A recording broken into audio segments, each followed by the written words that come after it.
121వ కీర్తన 121వ కీర్తన మొదటి వచనం చదువుదాం. చూడండి.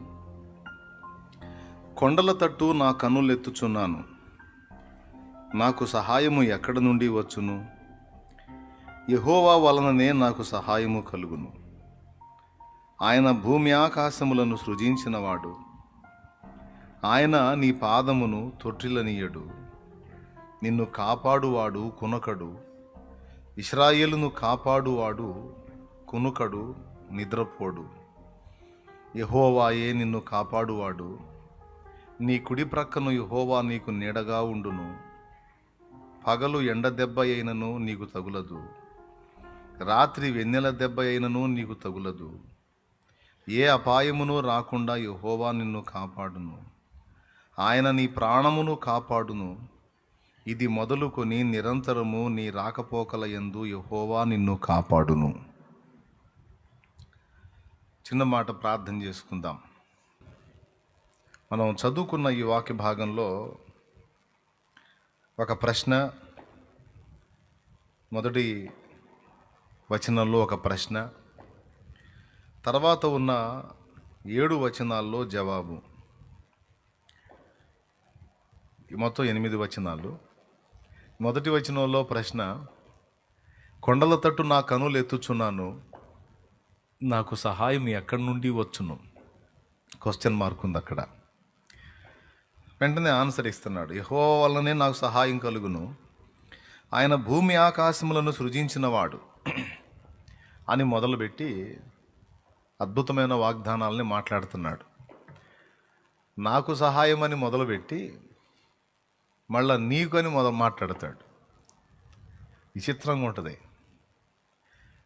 ఆయన నీ పాదము తొట్టిల్లనీయడు, నిన్ను కాపాడువాడు కునకడు అని నీ కుడి ప్రక్కను, పగలు ఎండ దెబ్బ నీకు తగలదు, రాత్రి వెన్నెల దెబ్బ నీకు తగలదు, ఏ అపాయం రాకుండా యెహోవా నిన్ను కాపాడును, నీ ప్రాణము కాపాడును. ఇది మొదలుకు నీ రాకపోకలేదు యెహోవా నిన్ను కాపాడు.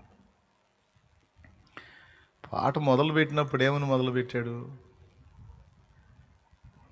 కొండల తట్టు నా కన్నులు ఎత్తుచున్నాను, నాకు సహాయం ఎక్కడి నుండి వచ్చునని తన సమస్యను గురించి మాట్లాడాడు. తర్వాత యెహోవా వల్లనే నాకు సహాయం కలుగును అన్నాడు. తర్వాత ఇక నీకు నీకు నీకు నీకు అని మొదలుపెట్టి మాట్లాడాడు. ఇక్కడ భక్తుడు కీర్తన సిద్ధపరిచేటప్పుడు తన సొంత మాటలతో మొదలు పెడతాడు. చాలా చోట్ల అదే జరుగుద్ది. కీర్తనలు మీరు అబ్జర్వ్ చేయండి. స్టార్టింగ్ పరిస్థితి వేరు, మొదలుపెట్టేది వేరు, తర్వాత మాటలు వేరు. యెహోవా నా కాపరి, నాకు లేమి కలుగదు అని, ఆయన నా ప్రాణమునకు సేద తీర్చుచున్నాడు, తన నామమును బట్టి నీతి మార్గములో నన్ను నడిపించుచున్నాడు అని మొదలుపెట్టి సడన్గా గాఢాంధకారపు లోయలలో నేను సంచరించినను ఏ అపాయమునకు నేను, ఎందుకనగా నీ దుడ్డు కర్రయు నీ దండమును నన్ను ఆదరించును. ఆయన గురించి మనకు చెప్తున్నట్టు కీర్తన మొదలుపెట్టి తర్వాత వెంటనే దేవుని వైపు తిరుగుతాడు. ఇట్లా మీరు కీర్తనలు అబ్జర్వ్ చేస్తే చాలా కీర్తనలు అంతే కనపడతాయి. 91వ కీర్తన కూడా అంతే స్టార్ట్ అయింది.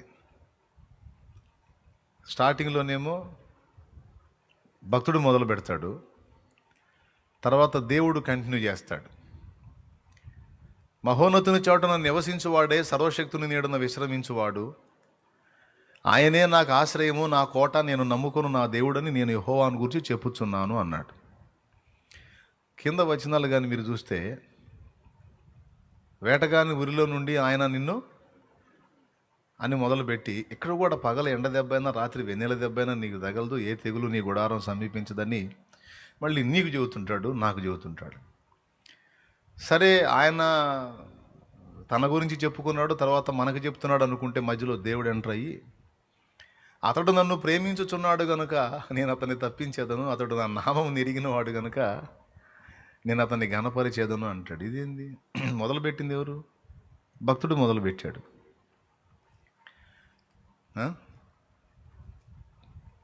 తన నడిపింపు ఏంటో తను చెప్పుకున్నాడు, మనకున్న క్షేమాన్ని గురించి కూడా మనకు చెప్పాడు. మొదలుపెట్టేదేమో భక్తుడు, ముగించేదేమో దేవుడు. స్తోత్రం. ఎందుకో ఈరోజు ఇది మాట్లాడమని దేవుడు ప్రేరేపించాడు. అందుకే ఇది మాట్లాడుతున్నా. ఎవరున్నారో ఆ పరిస్థితుల్లో దానివాళ్ళు మరి చెప్పాలి కదా, దేవుడి నడిపింపుని తీసుకోవాలి నేను. కాబట్టి దైవ ప్రేరణతో మాట్లాడుతున్నాను. ఈ అంశాన్ని జాగ్రత్తగా వినండి. అంటే అంతకుముందు నా ప్రేరణతో మాట్లాడాను అనుకోకండి. ఎప్పుడు వేదిక మీదకి వచ్చినా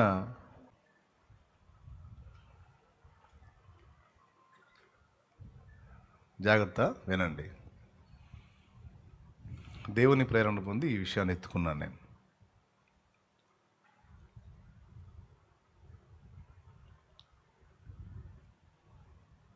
కొండల తట్టు నా కన్నులు ఎత్తుచున్నాను, నాకు సహాయం ఎక్కడి నుండి వచ్చును అని కదా చదువుకున్నాం. అని మాట్లాడి మొదలుపెట్టాడు. యెహోవా వలన నా సహాయం కలిగిద్ది. ఎందుకంటే ఆయన భూమి ఆకాశాలు సృష్టించినోడు.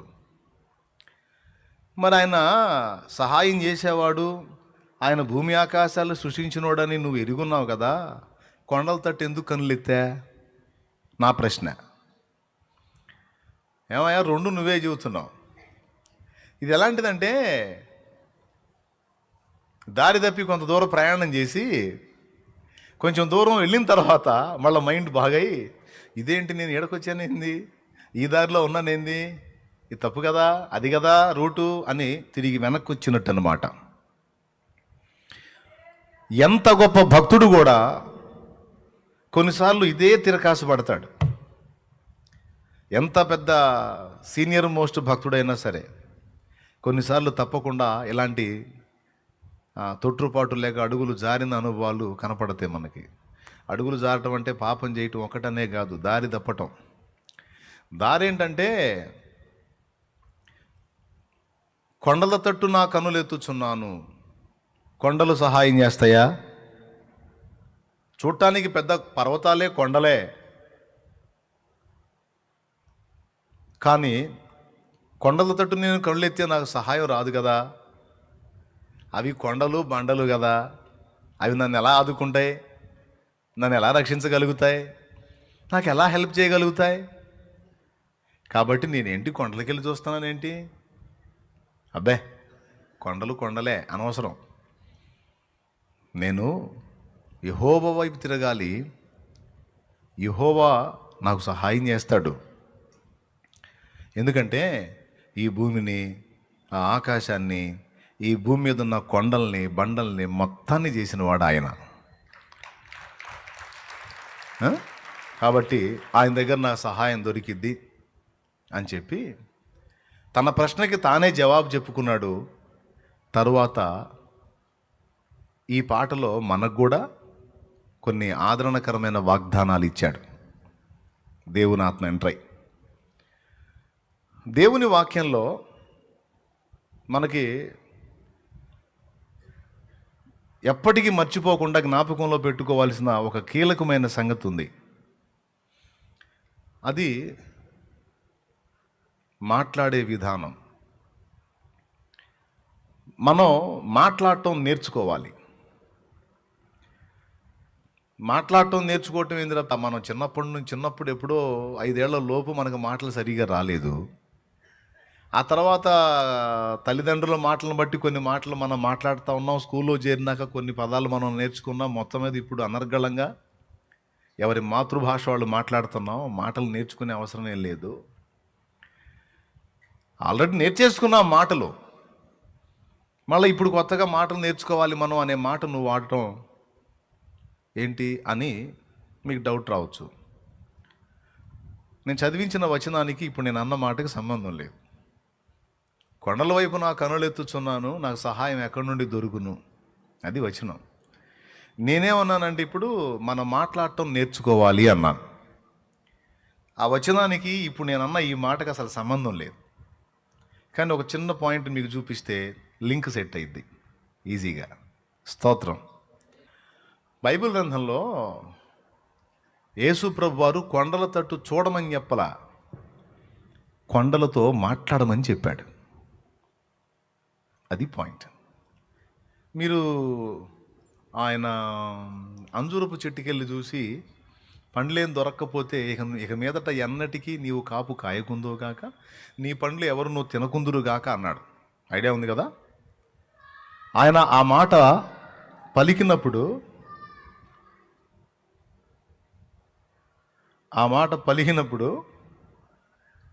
ఏం లేదు, ఎవరో పిల్లలు కాకేశారులే.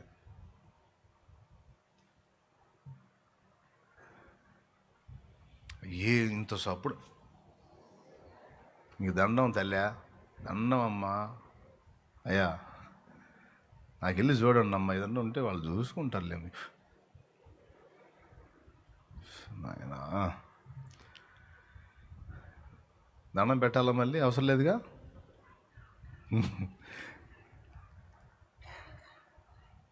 స్తోత్రం. ఏడొచ్చాగా? కొండల తట్టు చూడటం కాదు, కొండలతో మాట్లాడు అన్నాడు. మార్కు సువార్త 11వ అధ్యాయం ఒకసారి తీసుకోండి, చదువుకో. అందుకు యేసు వారితో ఇట్లనెను, మీరు దేవుని యందు విశ్వాసం ఉంచుడి. ఎవడైనను ఈ కొండను చూచి నీవు ఎత్తబడి సముద్రములో పడవేయమని చెప్పి తన మనస్సులో సందేహింపక తాను చెప్పినది జరుగునని నమ్మిన ఎడల వాడు చెప్పినది జరుగునని మీతో నిశ్చయముగా చెప్పుచున్నాను. ఎవరితో చెప్పమన్నాడు? నీవు, ఏ కొండ, నీవు ఎత్తబడి సముద్రములో పడవేయబడుమని చెప్పి తన మనస్సులో సందేహింపక తాను చెప్పినది జరుగునని నమ్మిన ఎడల వాడు చెప్పినది జరుగునని మీతో నిశ్చయముగా చెప్పుచున్నాను. ఎవరికి చెప్పమన్నాడు ఆ మాట? కొండ పక్కన ఉన్న మనిషిగా, లేకపోతే కొండకా? రైట్. ఇందాక కీర్తనలో ఏం చదువుకున్నాం? ఆయన కొండకెళ్ళి చూస్తున్నాడంట. మనం 2 కారణాలను బట్టి మన బ్రతుకులో కొండలకెళ్ళి చూస్తాం. ఒకటి, మనకు అక్కర ఏర్పడినప్పుడు ఎవరన్నా కొండలు ఉన్నారేమో సాయం చేయడానికి కానీ కొండలకెళ్ళి చూస్తాం. ఆపదలో మనల్ని ఆదుకునే వాళ్ళు మనకి కొండల్లా కనపడతారు.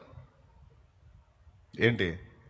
రెండవది, కొన్నిసార్లు మన జీవితంలో మనకు ఎదురయ్యేటువంటి శ్రమలు, సమస్యలు, శోధనలు కూడా మన కొండల్లా కనపడతాయి. కొన్ని ఇబ్బందులు కొంతమందికి అప్పులో కొండలా కనపడతాయి, కొంతమందికి రోగాలు కొండలా కనపడతాయి, కొంతమందికి తమను దెబ్బతీయటానికి తరిమేటువంటి శత్రువులు కొండలా కనపడతారు. అర్థమైందా? ఇశ్రాయేలీలు వాగ్దత్త దేశానికి వేగు చూడటానికి పోయారు కదా, 12 మంది, గోత్రానికి ఒకటి కాడికి 12 గోత్రాలకు 12 మంది పోయారు. 40 రోజులు సంచరించారు. మళ్ళా తిరిగి దైవజనుడి దగ్గరికి వచ్చినప్పుడు 10 మంది చెడ్డ సమాచారం చెప్పారు, 2 మాత్రం మంచి సమాచారం చెప్పారని రాస్తుంది. 10 మంది ఏం సమాచారం తెచ్చారు? 2 మంచి సమాచారం ఏం తెచ్చారు అంటే, 10 మంది అన్నారు, మనకు వాగ్దానం చేసిన దేశం తన నివాసులను భక్షించే దేశం. అక్కడ ఉన్న మనుషులు ఉన్నత దేహులు. ఒక్కొక్కడు ఎట్టున్నాడు తెలుసా? పర్వతంలాగా ఉన్నాడు. వాళ్ళు కట్టుకున్న ప్రాకారాలు ఆకాశాన్ని అంటుతున్నాయి. వాటిని భేదించి ఛేదించి మనం అవతలికి పోయే పరిస్థితి లేదు. ఒకవేళ ప్రాకారాలు కూల్చి మనం దాటి అవతలికి వెళ్ళినా అక్కడ నెఫీలీ జాతి సంబంధులకు ఆనాకు వంశీకులను చూశాం. ఒక్కొక్కడు అంత పొడుగున్నాడు. వాళ్ళు మాకెళ్ళి చూస్తే వాళ్ళ కళ్ళకి మేము మిడతలా కనపడుతున్నాం. వాళ్ళ కళ్ళకే కాదు, వాళ్ళ ఎత్తుతో మమ్మల్ని మేము పోల్చుకుంటే మా దృష్టికి మేము కూడా మిడతల్లాగానే ఉన్నామన్నారు. అంటే వాళ్ళు ఎదుర్కోబోతున్నటువంటి శత్రువు, వాళ్ళ ముందున్నటువంటి లక్ష్యము, వాళ్ళు ఢీకొట్టబోతున్నటువంటి లక్ష్యము వాళ్ళకు పెద్ద కొండలా కనపడతా ఉంది.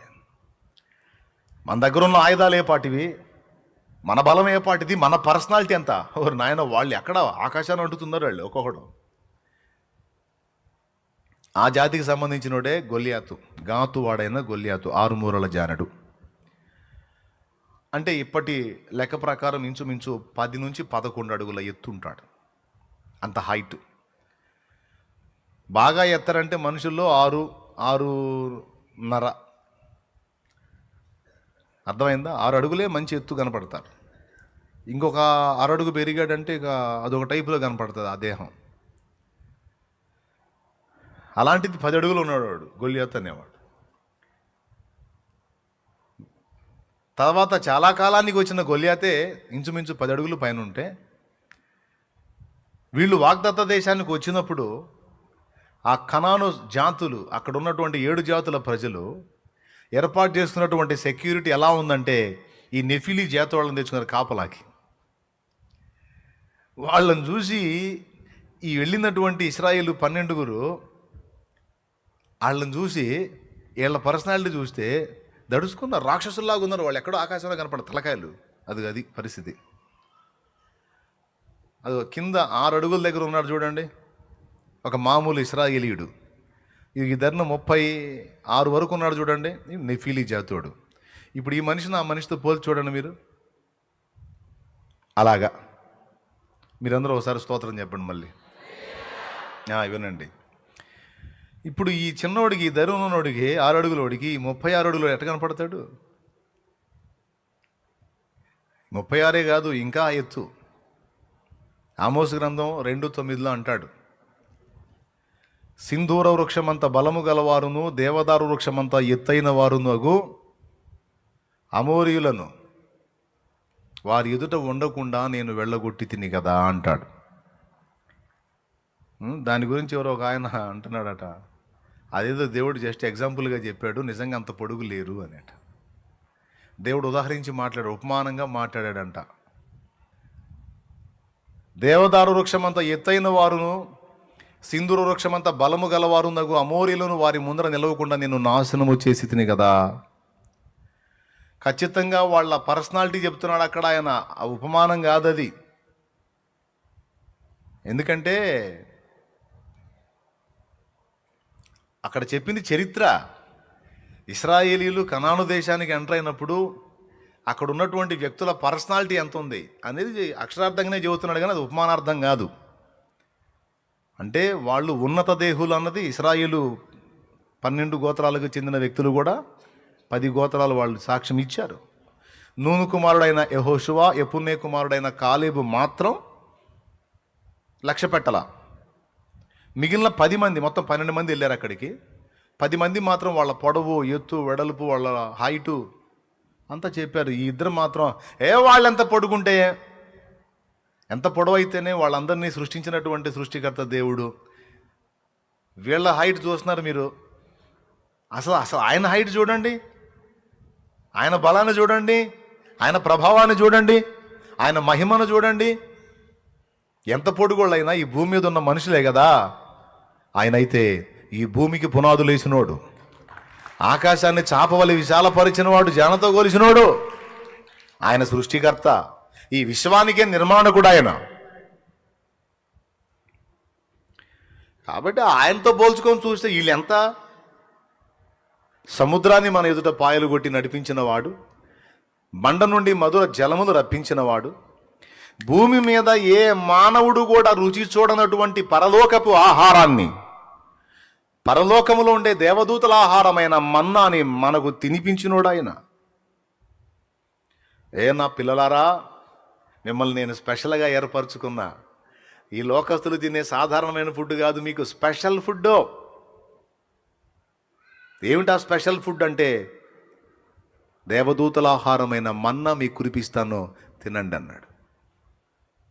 ఈరోజు క్రీస్తు యేసునందు మనకు కూడా ఈ లోకానికి దొరకనటువంటి భోజనం క్రీస్తు యేసునందు దైవ వాక్యం మనకు దొరికింది. ఇది లేదు కదా వాళ్ళకి. వాళ్ళు తింటున్న ఆహారం వేరు, దేవుడు మనకిచ్చిన ఆహారం ఇది పరలోకము నుండి వచ్చిన ఆహారం. వారం వారం ప్రభు బలలో మనం చేయి వేసేటప్పుడు మనం తీసుకుంటున్న ఆహారం ఏంటో తెలుసా? పరలోకము నుండి వచ్చిన ఆహారం. జీవాహారము నీవని జీవజలము నీవేనని. జీవాహారం యేసు. ఇంకా మన్నా కంటే కూడా శ్రేష్టం. అలాగే దేవుని వాక్యం. ప్రభు వల్ల చేయేసేవాడు సాక్షాత్తు యేసునే తీసుకుంటున్నాడు. అందుకే జాగ్రత్తగా ఉండమని చెప్పాడు. ఇది పరలోకము నుండి వచ్చిన ఆహారం, దేవుని యొద్ద నుండి వచ్చిన జీవాహారం. అలాగే దేవుని వాక్యం. మానవాళి జ్ఞానమే వైభవమొసగే రత్నమే, మానవాళి జ్ఞానమే వైభవమొసగే రత్నమే, మార్గం చూపు దీపమే మది మంతలు మెచ్చడిదేనయ.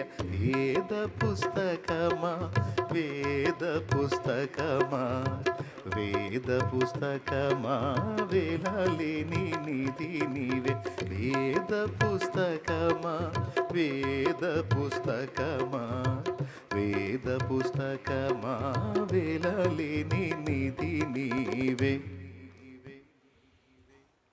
మనకిది మిగిలిన వాళ్ళు తినని ఆహారం మీకు తినిపిస్తాను అన్నాడు ఆనాడు ఇశ్రాయేలుకి. దేవదూతల ఆహారం తినిపించాడు. ఇప్పుడు మనం తీసుకున్న ఈ దైవవాక్యం కూడా లోకస్తులకు తెలియదు. మనకు దొరికింది ఇది భాగ్యంలాగా. ఇంత గొప్ప కార్యాలు మన ఎడల చేసిన దేవుడు ఈ ఎంత పొడుగుంటే ఏమి, వాళ్ళు కొండల్లాగుంటేనేమి, బండల్లాగుంటేనేమి, అవి ఎంతవైతేనేమి, వారెంతటి వారైతేనేమి, ఆయన ఒక్క మాట సెలవిస్తే నామరూపాలు లేకుండా నశిస్తారు కదా. మనం ఎందుకు భయపడాలి? మనము ఆయనను సంతోషపెడితే చాలు. ఆయన మన యందు ఆనందిస్తే, ఆ మాట అన్నారు వాళ్ళు, మన దేవుడైన యెహోవా మన యందు ఆనందించిన ఎడల నిశ్చయముగా ఆ జనములను మనకు అప్పగిస్తాడు, వారు మనకు ఆహారమగుదురు అంటాడు.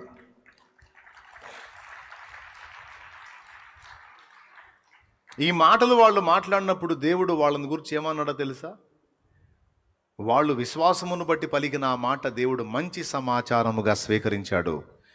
అవిశ్వాసమును బట్టి అక్కడ ఉన్న మనుషులు కొండల్లాగున్నారు, బండల్లాగున్నారు, ఎంత పొడుగున్నారు, అంతలా ఉన్నారని సమస్యను గూర్చి ఘనపరిచి మాట్లాడినటువంటి వ్యక్తులు విశ్వాసము లేకుండా మాట్లాడారు కనుక వారిచ్చిన సమాచారము చెడ్డది అన్నాడు. అంతేకాదు ఈ 10 మంది కూడా ఆ వాగ్దత్త దేశము చేరరు, ఈ మార్గ మధ్యలో రాలిపోతారు.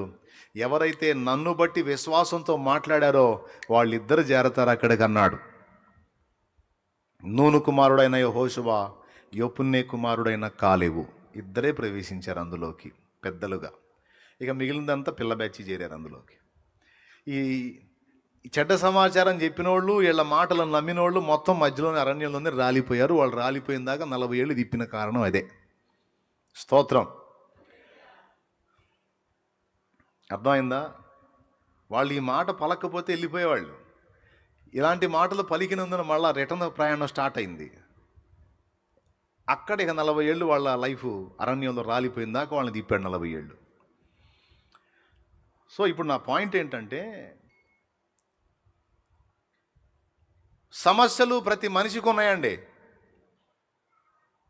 సమస్యలు ప్రతి మనిషికి ఉన్నాయి. సమస్య లేని మానవుడు అంటే ఎవరూ లేరు. క్రీస్తుకు వెలపటున్న వాళ్ళకి సమస్యలు ఉన్నాయి, క్రీస్తు నందున్నోడికి కూడా సమస్యలు ఉన్నాయి. అయితే వాళ్ళకి లేని నిరీక్షణ క్రీస్తు యేసునందు మనకుంది. అంతకుముందు సమస్యలు ఉన్నాయి, ఇప్పుడు ప్రభువులోకి వచ్చినా కూడా సమస్యలు ఉన్నాయి అంటున్నారు. ఇంక యేసు ప్రభులోకి వస్తే మాత్రం ప్రయోజనం ఏముందంటే, ఒరే పనికిమాలినోడా, యేసు ప్రభులోకి రాకముందు సమస్యలు ఉన్నాయి, యేసు ప్రభులోకి వచ్చినా కూడా సమస్యలు ఉన్నాయి. కానీ యేసు ప్రభు ఉన్నందున్న సమస్యలు గావిక. దేవునికి స్తోత్రం కలుగును గాక. ఎందుకంటే వాటికి పరిష్కారం చూపేటువంటి దైవం ఉన్నాడు కదా. నిజమైన దేవుడు, అసలైన దేవుడు, సరైన దేవుడు, అన్నిటికీ చాలిన దేవుడు ఉన్నాడు కదా. దేనికైనా సమర్థుడైన వాడు మనకు తోడై ఉన్నప్పుడు కొండల్లాంటి సమస్యలైనా బండల్లాంటి సమస్యలు ఇక మనం మోస్తాము, మన పక్షాన ఉన్నవాడు మోస్తాడు. Praise the lord. ఇది విషయం. కాబట్టి అక్కడ ఏం చెప్తున్నాడంటే, మనుషులు కొండలుగా రెండింటిని చూస్తారు అన్నాను. ఒకటి, ఆపత్కాలంలో ఆదుకునే మనుషుల్ని కొండల్లా భావిస్తారు. రెండవది కదిలించలేని సమస్యలు, మొండి సమస్యలు, మొరాయించే సమస్యల్ని కొండల్లా ఫీల్ అవుతారు. అంతా బాగానే ఉంది కానీ అప్పు తీరట్లేదన్నా అంటాడు ఒక ఆయన. అంతా బాగానే ఉంది కానీ నేను అనుకున్నది జరగలేదన్నా అంటాడు ఇంకొక ఆయన. అంతా బాగానే ఉంది కానీ నాకున్న రోగం తగ్గట్లేదన్నా అంటారు మరొకరు. అంతా బాగానే ఉంది కానీ నేను అనుకున్నది నేను పొందలేకపోయాను అంటారు మరొకరు. ఇట్లా ఎవరో ప్రతి ఒక్కరు ఎవరికి తగ్గ సమస్య వాళ్ళు మాట్లాడుతూనే ఉంటారు, చెప్తానే ఉంటారు. వాళ్ళకి అది కొండ. ఇప్పుడు అంటాడు, కొండకెళ్ళి చూస్తావా లేకపోతే దాంతో మాట్లాడతావా? చూడటాలు కాదు, మాట్లాడటం నేర్చుకోండి అంటాడు దేవుడు. అది పాయింట్. సమస్యలకు వెళ్ళి చూడటం కాదు, సమస్యలతో మాట్లాడమంటున్నాడు. దావీదు ముందుకు గొల్యాతు వచ్చాడు. గొల్యాతు మాట్లాడుతున్నాడు దావీదుతో. చూడండి, కొండ మాట్లాడుతుంది దావీదుతో. ఏం చిన్న కర్ర తీసుకొని వచ్చావు, నేనేం కుక్కను అనుకున్నావా? నా పొడుగు ఎత్తు లావు అర్థం కాలేదురా నీకు? 6 మూరల జానెటు, మీ వాళ్ళందరూ కూడా నా నడుముల దాకే వచ్చేది. కనీసం మీ వాళ్ళ హైట్ కూడా లేవు. నువ్వు బాలుడివి. నేనేం కుక్కను అనుకున్నావా? కర్ర తీసుకొని వస్తున్నావు, కనీసం ఆయుధం కూడా లేకుండా. కొండ మాట్లాడుతుంది దావీదుతో. అయితే దావీదు కూడా కొండతో మాట్లాడుతున్నాడు. మాట్లాడటం నేర్చుకోవాలి. ఇంతకంటే ముందు దావీదు కొండలా ఫీల్ అయినటువంటి సౌలు కూడా దావీదుతో మాట్లాడాడు. ఏమన్నా తెలుసా? ఇక్కడేమో డైరెక్ట్గా సమస్య మాట్లాడుతుందంటే గొల్యాతు అనేవాడే మాట్లాడుతున్నాడు దావీదుతో యుద్ధరంగంలో. యుద్ధరంగానికి రాకముందు సౌలు మాట్లాడుతున్నాడు గొల్యాతు గురించి. అంటే, అయ్యా నువ్వు పెద్ద కొండను ఎదుర్కోబోతున్నావు. ఆ కొండ ఇప్పటి కొండ కాదు, తాతల నాటి కొండ. అబ్బో అది మహాకొండ. ఆ కొండ అంతలా ఉంది, ఇంత ఎత్తుంది. అమ్మో దాన్ని పెద్ద పెద్ద మునగాళ్ళే ఢీ కొట్టలేక అందరం దద్దమ్మలో కూర్చున్నాం. నువ్వు పిల్లోడివిరా, నువ్వు బాలుడివి. ఆ కొండను ఢీ కొట్టలేవని ఆ కొండ భజన ఏం చేస్తున్నాడు ఈడ? అంటే కొంతమంది వ్యక్తులు మనకున్న సమస్యలను ఎత్తి ఘనపరిచి మాట్లాడుతూ ఉంటారు మన దగ్గర.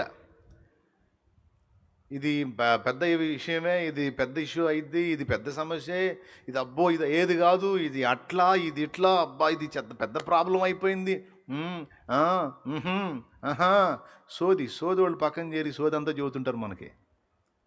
మీరు స్తోత్రం చెప్పండి. తగిలేరా మీకు ఇట్టంటే వాళ్ళు?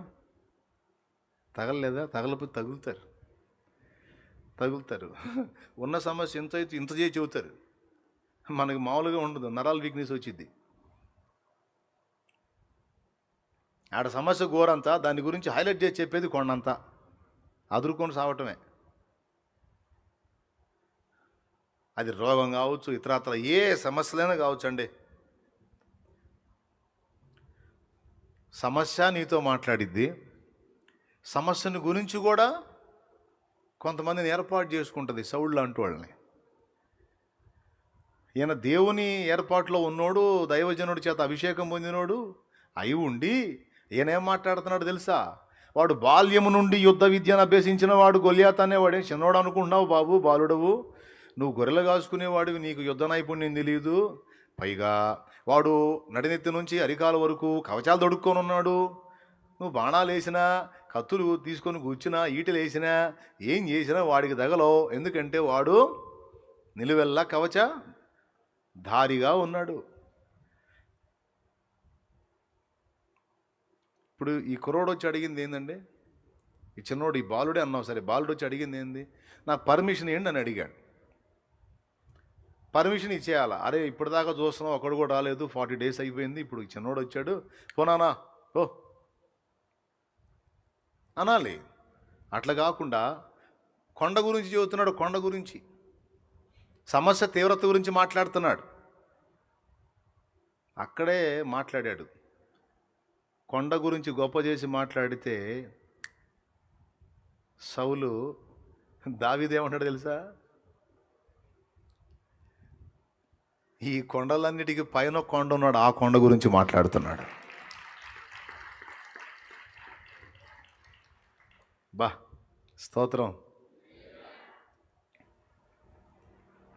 పైన కొండ, అసలు అన్ని కొండలకు మించిన కొండ, ఒక మహాకొండ ఉన్నాడు.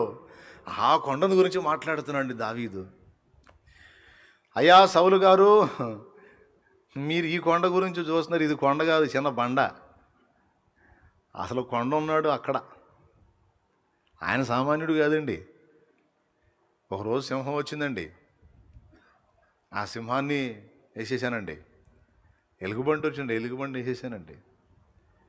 ఆ నోళ్ళలోంచి నా గొర్రె పిల్లని కాపాడుకున్నానండి. నా బలమా అండి? కాదండి, నా దేవుడిదండి. ఆయన పేరు సైన్యములకు అధిపతి యెహోవా.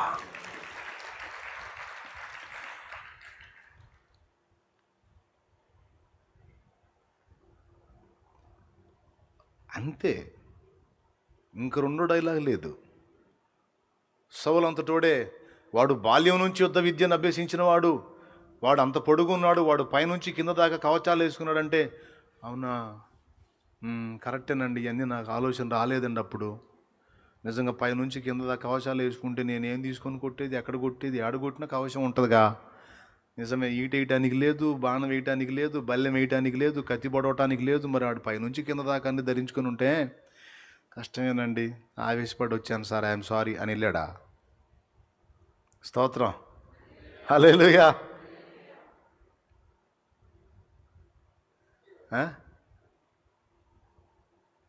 అసలు ఆ మ్యాటరే ఎత్తరా.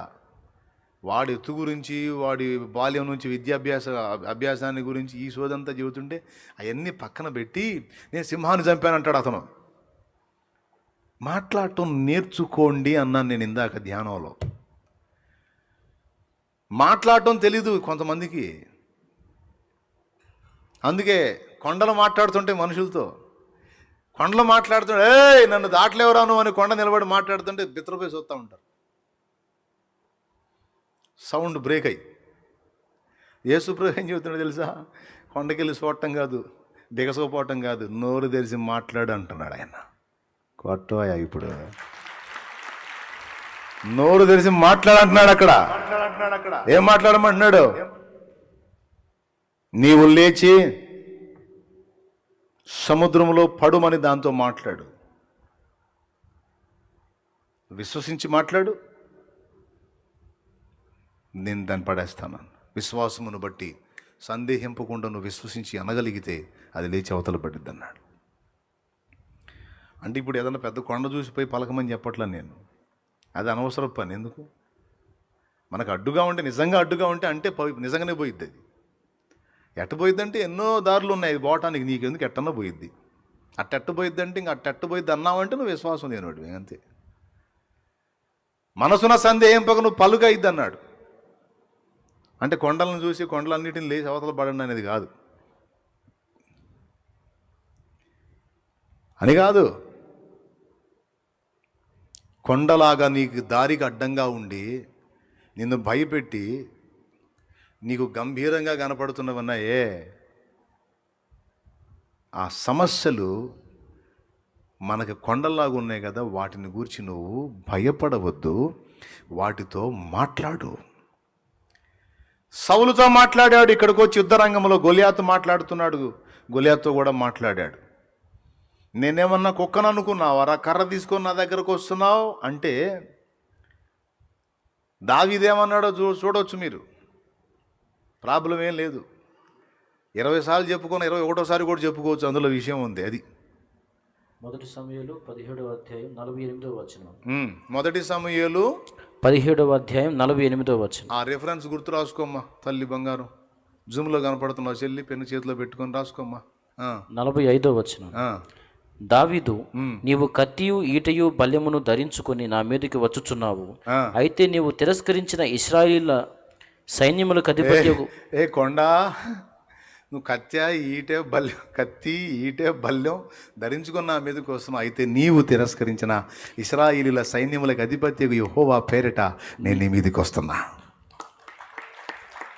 మాట్లాడుతున్నాడు. చదువు అయిపోలా. ఈ దినమున యెహోవా నిన్ను నా చేతికి అప్పగించు, అదుగో నేను నిన్ను చంపి.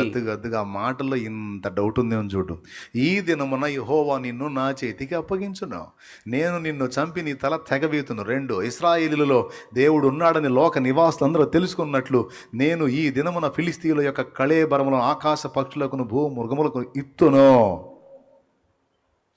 అయిపోలా, చదువు. అప్పుడు యెహోవా కత్తి చేతను ఈట చేతను రక్షించువాడు కాడని ఆ, ఈ దండు వారందరూ తెలుసుకొందురు. ఆ. యుద్ధము యెహోవాదే, ఆ. ఆయన మిమ్మును మా చేతికి అప్పగించునని చెప్పెను. అది లెక్క. ఇంత మ్యాటర్ చెప్పాడు. మరి వాడన్న మాట ఎంత? గొలియాత్ అన్న మాట కూడా చదువు పనిలో పనిగా. 43వ వచనం, అధ్యాయం వచనం 17వ అధ్యాయం 42వ వచనం. 1 సమూయేలు 17:43. చుట్టూ పారదూచి దావీదును కనుగొని అతడు బాలుడై ఎర్రటి వాడును రూపసియునై ఉండుట చూచి అతన్ని తృణీకరించాను. ఎలా తృణీకరించాడు? ఫిలిస్తీయుడు కర్ర తీసుకొని, నీవు నా మీదకి వచ్చుచున్నావే, నేను కుక్కనా అని దావీదుతో చెప్పి తన దేవతల పేరిట దావీదును శపించెను. ఈ 2 ముక్కలు మాట్లాడితే ఈ దావీదు మొత్తం ఎన్ని ముక్కలు మాట్లాడాడో చూడండి. ప్రియులారా, మాట్లాడటం నేర్చుకోవాలి అన్న ఒక్క మాటని మీరు దృష్టిలో పెట్టుకోండి. ఎందుకంటే దైవ సేవ మూగ సైగలతో లేదు, మాటలతోనే ఉంది. అర్థమైందా? వాక్కు ప్రకటించటంలోనే ఉంది. అంతేకాదు, ఆ వాక్కుకి దేవుడు తన శక్తిని జోడిస్తాడు. అది విశ్వాస సంబంధమైన వాక్ అయితే దానికి వెయిట్ దేవుడిస్తాడు. అప్పుడు దేవుని రాజ్యం ఒట్టి మాటతో కాదు, ఆయన శక్తి కూడా జోడి అయి కార్యసిద్ధి కలుగుతుంది. అయితే మాటను ప్రయోగించుట అనేది మాత్రం తప్పనిసరి.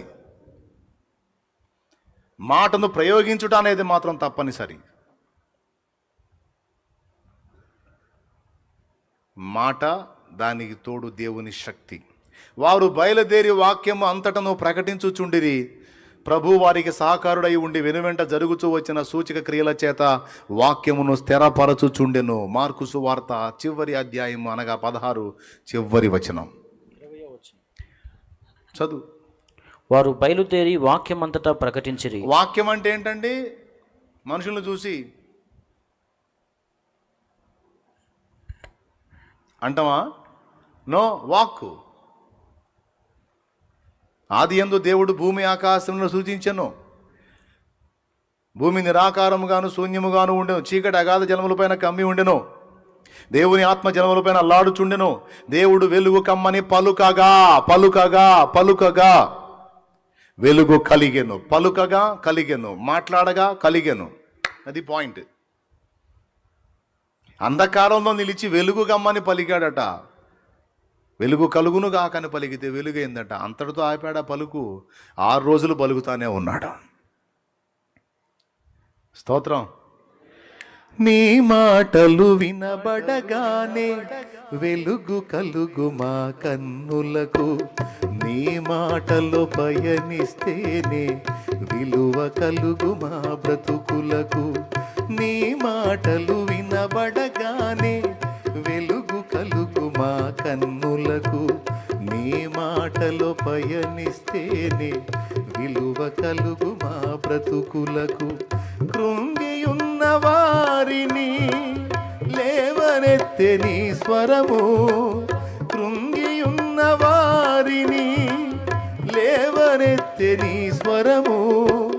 చెదరిన మా గుండెలను ఆదరించే నీ పదము. చెదరిన మా గుండెలను ఆదరించే నీ పదము. మాట్లాడుమయ్యా ఓ వాక్య దైవం, మండించుమయ్యా మా దీన హృదయం. 6 రోజులు పలికాడు. శూన్యం సుందరమైన సృష్టిగా మారింది. దేవుని శక్తి వెలువడాలంటే దేవుని మూలంగా విశ్వాసమును బట్టి మన వాక్కు విడుదల కావాలి. అంటే మాట్లాడాలి, విశ్వాసమును బట్టి మాట్లాడాలి, మాట్లాడటం నేర్చుకోవాలి. ఓకే.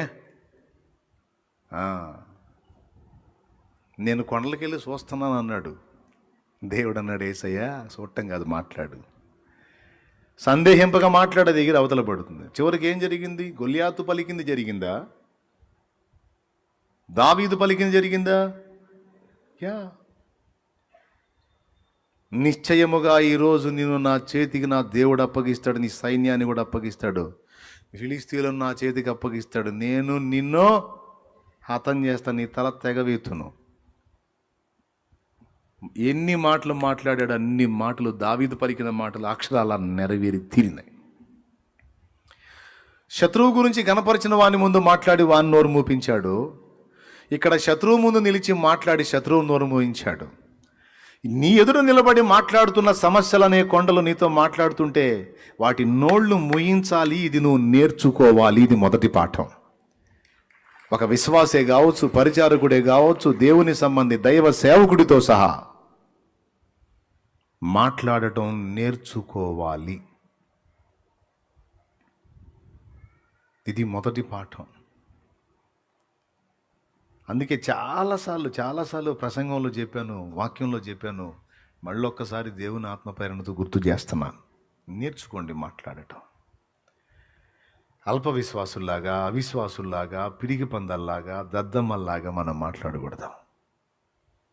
మనం బలహీనమే కావచ్చు, మనం అస్థిరులమే కావచ్చు, చంచలమే కావచ్చు, మనం బలహీనమే కావచ్చు, కానీ మనకు తోడై ఉన్నవాడు బలవంతుడు. మన నీతిలో లోపాలు ఉంటే ఉండొచ్చు, కానీ మనకు నీతి యేసే మన నీతి. ఆయన బలవంతుడు. చెప్పు, మనం బలహీనం కావచ్చు, కానీ మన దేవుడు పెద్దగా చెప్పండి. మనం చంచలం కావచ్చు, కానీ మన దేవుడు స్థిరమైన వాడు. మనం తెలివి తక్కువ వారం కావచ్చు, కానీ మన చెయ్యి పట్టుకున్నవాడు మహాజ్ఞాని, అనంత జ్ఞాని. మన మార్గం మనకు తెలియకపోవచ్చు, అర్థం కానీ గందరగోళంలాగా ఉండొచ్చు, కానీ మనల్ని నడిపించడానికి మనకు తోడై ఉన్న వానికి మన త్రోవలన్నీ తెలుసు. మనల్ని ఎదిరించే శత్రువులు మనకంటే బలవంతులు కావచ్చు, కానీ మనకు తోడై ఉన్నవాడు శత్రువు కంటే బలవంతుడు. వీటిని మనం గ్రహించాలి కదా. వీటిని గ్రహించాలి కదా. గ్రహించి దేవుని గణపరిచి మాట్లాడాలి కదా. దేవుణ్ణి బట్టి, విశ్వాసమును బట్టి పలకాలి కదా. కానీ కొంతమందికి చెప్పను, అదొక బలహీనత, అదొక వీక్నెస్. ఏంటి తెలుసా? బలవంతుడైన దేవుని ఘనపరిచి ఆయన బలాన్ని గూర్చి విశ్వాసమును బట్టి మాట్లాడరు, కానీ సమస్యల గురించి గోరంతల్ని కూడా కొండంతలు చేసి మాట్లాడే ఒక దురలవాటు మనకుంది. ఉందా లేదా? పక్క. ఆ దరిద్రాన్ని వదిలించుకోవాలి మనం. ఆ దుర్వ్యసనాన్ని వదిలేదు. అదొక బలహీనత అన్నమాట. కొంతమందికి అదొక ఆనందం. వాళ్ళకున్న ప్రాబ్లమ్స్ని హైలైట్ చేసి మాట్లాడటం అదొక ఆనందం. మరి ఆనందం కాదు పద్దాకలు దాని గురించి ఎందుకు చెప్పటం? అసలు నేను బ్రదర్ ఎన్ని బాధలు పడుతున్నాను, సిస్టర్ నేను ఎన్ని కష్టాలు పడుతున్నాను, అసలు అట్లా ఇట్లా వాటి గురించి. ఇప్పుడు ఇంత పెద్ద సమస్య వచ్చి పడింది, అసలు దానివల్ల ఇట్లయిద్ది, అట్లయిద్ది, అది ఇదే దాన్ని గొప్ప చేసి మాట్లాడతామే. కొంతమంది రోగాలను హైలైట్ చేసి, కొంతమంది ఆర్థిక సమస్యలను హైలైట్ చేసి, కొంతమంది కేసులను హైలైట్ చేసి, కొంతమంది అప్పులను హైలైట్ చేసి, కొంతమంది దెయ్యాలను హైలైట్ చేసి, కొంతమంది మాంత్రిక విద్యలను హైలైట్ చేసి, ఇదంటండి ఫలానా ప్రయోగం అంటండి మహా పవర్ఫుల్ అంట, అట్టయితే సావు అంట. నేను ఇంకెందుకు మరి? పవర్ఫుల్ అయితే సావు పోయి. అదేందన్నా? మరి అంతే కదా. నీకు దేవుని ముందుకు వచ్చి నువ్వు అది పవర్ఫుల్, ఇది పవర్ఫుల్. ఎంత పవర్ఫుల్? నా దేవుడి కంటే పవర్ఫుల్లా? నా దేవుని కంటే పవర్ఫుల్లా? సృష్టిలోనే అసాధ్యమే అది. నువ్వు జీవంగల దేవుని ముందుకు వచ్చి అంత పనోడంట, ఈడింత పనోడంట, ఇదంత పవర్ఫుల్ అంట, ఇలాంటి శక్తిని వదిలాడంట, ఇలాంటి దురాత్మ అంట, అది అంతంట, ఇంతంట.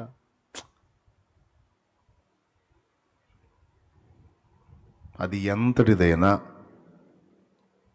నా దేవుడి కంటే ఎక్కువ కాదు, నా దేవుడి కంటే గొప్ప కాదు.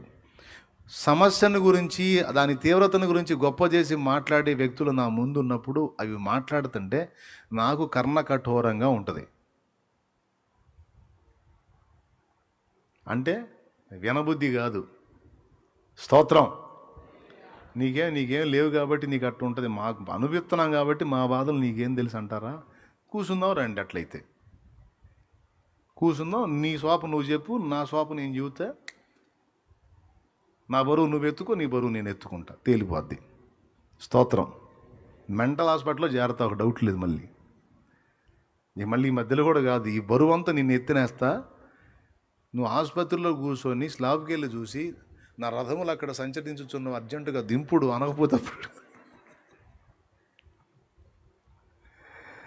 దేవునికి స్తోత్రం కలుగును గాక. హల్లే. మరి అంతే, మరి నా భారం, నా బాధ్యతలు, నా పరుగు, నా ప్రయాస, పొద్దున్న నుంచి తిరుగుతూనే ఉన్నాను, అటు ఇటు ఆ పనులు ఈ పనులు అని. వచ్చి మళ్ళీ ఇంకా కొన్ని సమస్యలు డీల్ చేసి కొద్దిగా మొహం కడుక్కుని ఇటు పడి పరిగెత్తా. వేరే ఊరు పోతే చెప్పలేం, కానీ ఉన్నాగా, అందుబాటులో ఉన్నాగా మాట్లాడదాం, బిడ్డలు ఎదురు చూస్తారని వచ్చా పరిగెత్తుకుంటా. పొద్దున్న నుంచి బిజీగా తిరుగుతూనే ఉన్నా, ఖాళీ అక్కడ. సమస్యలు అందరికీ ఉన్నాయి సార్, నీకంటే ఎక్కువ సమస్యలు ఉన్నాయి. ఎన్ని సమస్యలు ఉన్నా నీకు అప్పులు లేవుగా అంటారా? ఉన్నాయో లేవు చూపిస్తారా? అప్పులు కూడా ఉన్నాయిదా? నేను చెప్పేది కహానీ కాదు, ఉన్నాయి. భయమ్మో శాలేమన్నా, నీకు కూడా అప్పులా? నేనేం దేవుడినా అయింది, మనిషినేగా నేను కూడా. దేవుడు పైన ఉన్నాడు.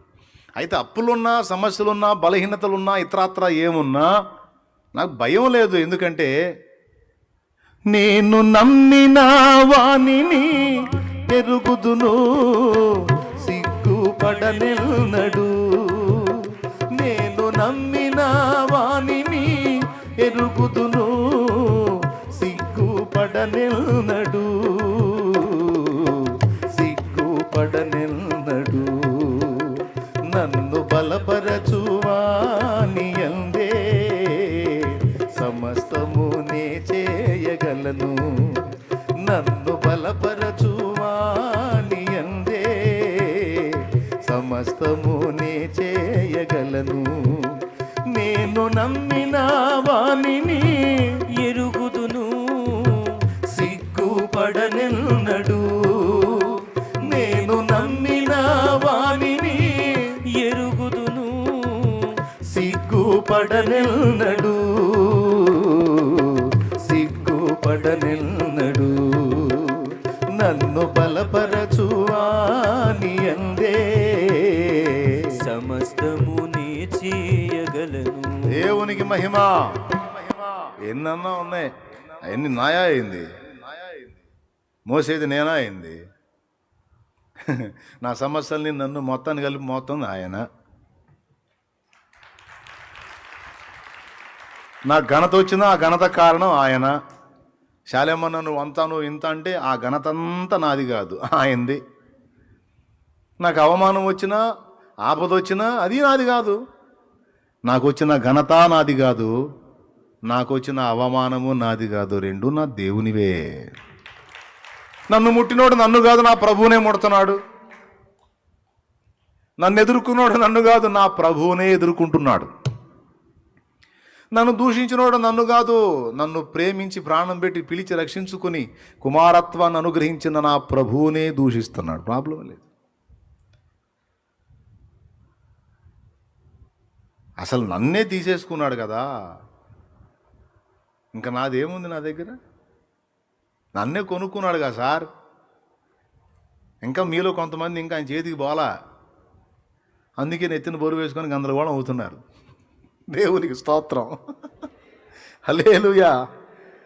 మీరు కూడా ఆయన చేత కొనబడ్డారన్న సంగతి కొంచెం గ్రహించుకుంటే ఇక బాధ్యత నీది కాదు, ఆయనది అన్న సంగతి గ్రహిస్తారు. ఇది ఫిలిప్పీ పత్రిక 4:4, పేతురు రాసిన మొదటి పత్రిక 5:6. అప్పుడు ఆ వచనాలు మీకు గుర్తొస్తాయి. మత్తయి సువార్త 6 కూడా గుర్తొచ్చిద్ది. ఈ మూడిట్లో ఏముంది తెలుసా? ఒకడు చింతించుట వలన తన ఎత్తు మూరడు ఎక్కువ చేసుకుంటాడా అన్నాడు మత్తయిలో. అబ్బాయి నువ్వు కూర్చొని ఊరకు బాధపడి గందరగోళం అయిపోయి ఆలోచిస్తూ ఉంటే బాబా ఉన్న సమస్యలు కాక రోగాలు వచ్చి, కొత్త తెగుళ్ళు వచ్చి భయంకరంగా ఇబ్బంది అయితే డబుల్ అయింది. ఆలోచించి జుట్టు పీక్కొని ఏదో అయిపోయి దిగులు వేసుకొని కృంగిపోయి తిండి మానుకొని నిద్ర మానుకుంటే సమస్యలు పోవటం కాదు, డబల్ సమస్యలు అవుతాయి. ఇప్పటిదాకా బయట సమస్యలు అయితే ఇక దేహంలో సమస్య స్టార్ట్ అయింది, నిద్ర ఆహారాలు లేకపోతే. కాబట్టి మీలో చింతించుట వలన, ఆలోచించుట వలన ఎవడు తన ఎత్తు మూరడు ఎక్కువ చేసుకుంటాడన్నాడు యేసయ్య. ఫిలిప్పీ పత్రిక 4:4 ఏముంది? ఎల్లప్పుడూ ఆనందించండి ప్రభునందు. మరలా చెప్పుదును, ఎల్లప్పుడు ప్రభునందు ఆనందించండి. దేనిని గూర్చియో చింతింపకుడు గాని ప్రతి విషయంలోనూ ప్రార్థన విజ్ఞాపనల చేత కృతజ్ఞతాపూర్వకముగా మీ విన్నపములు దేవునికి తెలియజేయుడి. అవునా? అంటే మనం మోసే అవసరం లేదనమాట. ప్రతిదీ ఆయనకి అప్పచెప్పండి అంటున్నాడు. అది పాయింట్. ఏం అప్పచెబుతానే ఉన్నా బ్రదర్, ఇంకా తొలగిపడ్డా అది తీసే నాటికి తీస్తాడు. నీకెందుకు? నువ్వు తీసిన దాకా ఉండు. నీకెందుకు? ఏ అద్భుతం చేస్తాడు, ఏ కార్యం చేస్తాడు, ఏ సూచిక్రియ చేస్తాడు, ఏ మహత్కార్యం చేస్తాడు, ఏ జామున ముడతాడో, ఏ ఘడియలో అద్భుతం చేస్తాడు. నీకెందుకు? తల నిండా తట్టడి అనుమానాలు పెట్టుకొని బతుకంత బరువు మోసుకుంటూ తిరుగుతున్నా బుద్ధి లేకుండా. అట్లా అంటే అట్లా మళ్ళీ మీరు ఇబ్బంది పడతారుగా, అందుకని అట్లా అనలే. స్తోత్రం చెప్పండి గట్టిగా. ఏమర్థమైంది? తలకాయ నిండా తట్టడి అనుమానాలు పెట్టుకొని బరువంతా నెత్తినేసుకొని మోస్తాం. ఆయనేమో చింత నా మీదే అంటే, వద్దులే ప్రభా, ఎన్నని మొత్తం ఎంతమంది అని మొత్తం నాయన, నీకు మాత్రం బరువు కదా, అది నేనే మోసుకుంటా లేనాయన ప్రభా స్వామి స్తోత్రం.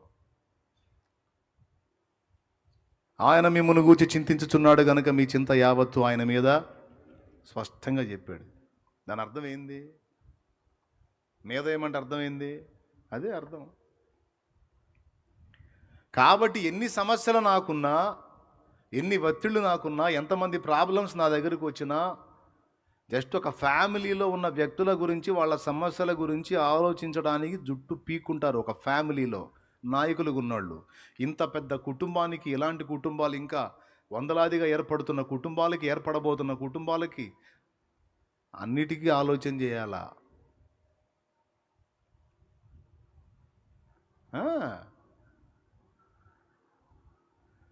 చిన్న విషయం కాదు కదా. మరి ఎట్లా తినగలుగుతున్నా, ఎట్లా నిద్రపోగలుగుతున్నాను? సింపుల్. పేతురు పత్రిక తెలుసు నాకు. అది ఆయన మిమ్మల్ని గూర్చి చింతించుచున్నాడు కనుక మీ చింత యావత్తు మీ నెత్తిన పెట్టుకోండి. కాదుగా, అట్లేదుగా. అట్టుంటే అదే పని అబ్బో కష్టమైపోయేది మనకి మహా. మీ చింత యావత్తు ఆయన మీద, ఆయన మీద, ఆయన మీద.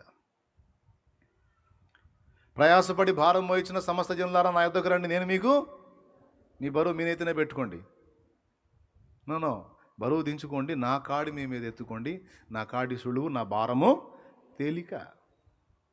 మీ బరువు అంతా కూడా నా మీద.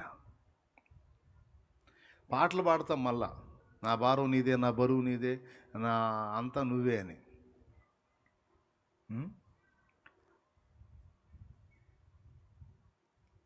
అంతా యేసే, జగమంతా యేసే, అంతా యేసే, జగమంతా యేసే.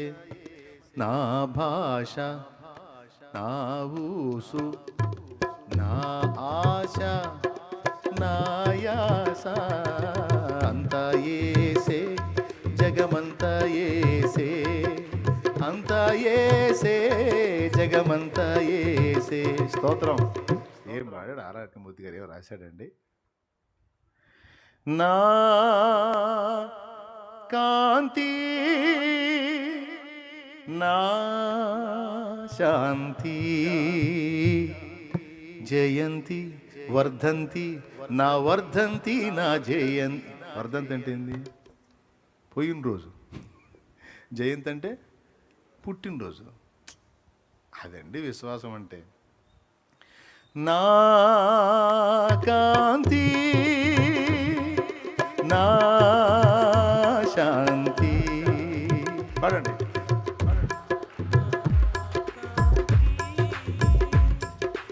నా శాంతి, జయంతి వర్ధంతి, నా జయంతి, నా వర్ధంతి, జయంతి వర్ధంతి, నా వర్ధంతి, నా జయంతి. అంతా యేసే, జగమంతా యేసే, అంతా యేసే, జగమంతా యేసే, అంతా యేసే, జగమంతా యేసే, అంతా యేసే. నా భాష, నా ఊసు, నా ఆశ, నా యాస, అంతా యేసే, జగమంతా యేసే, అంతా యేసే,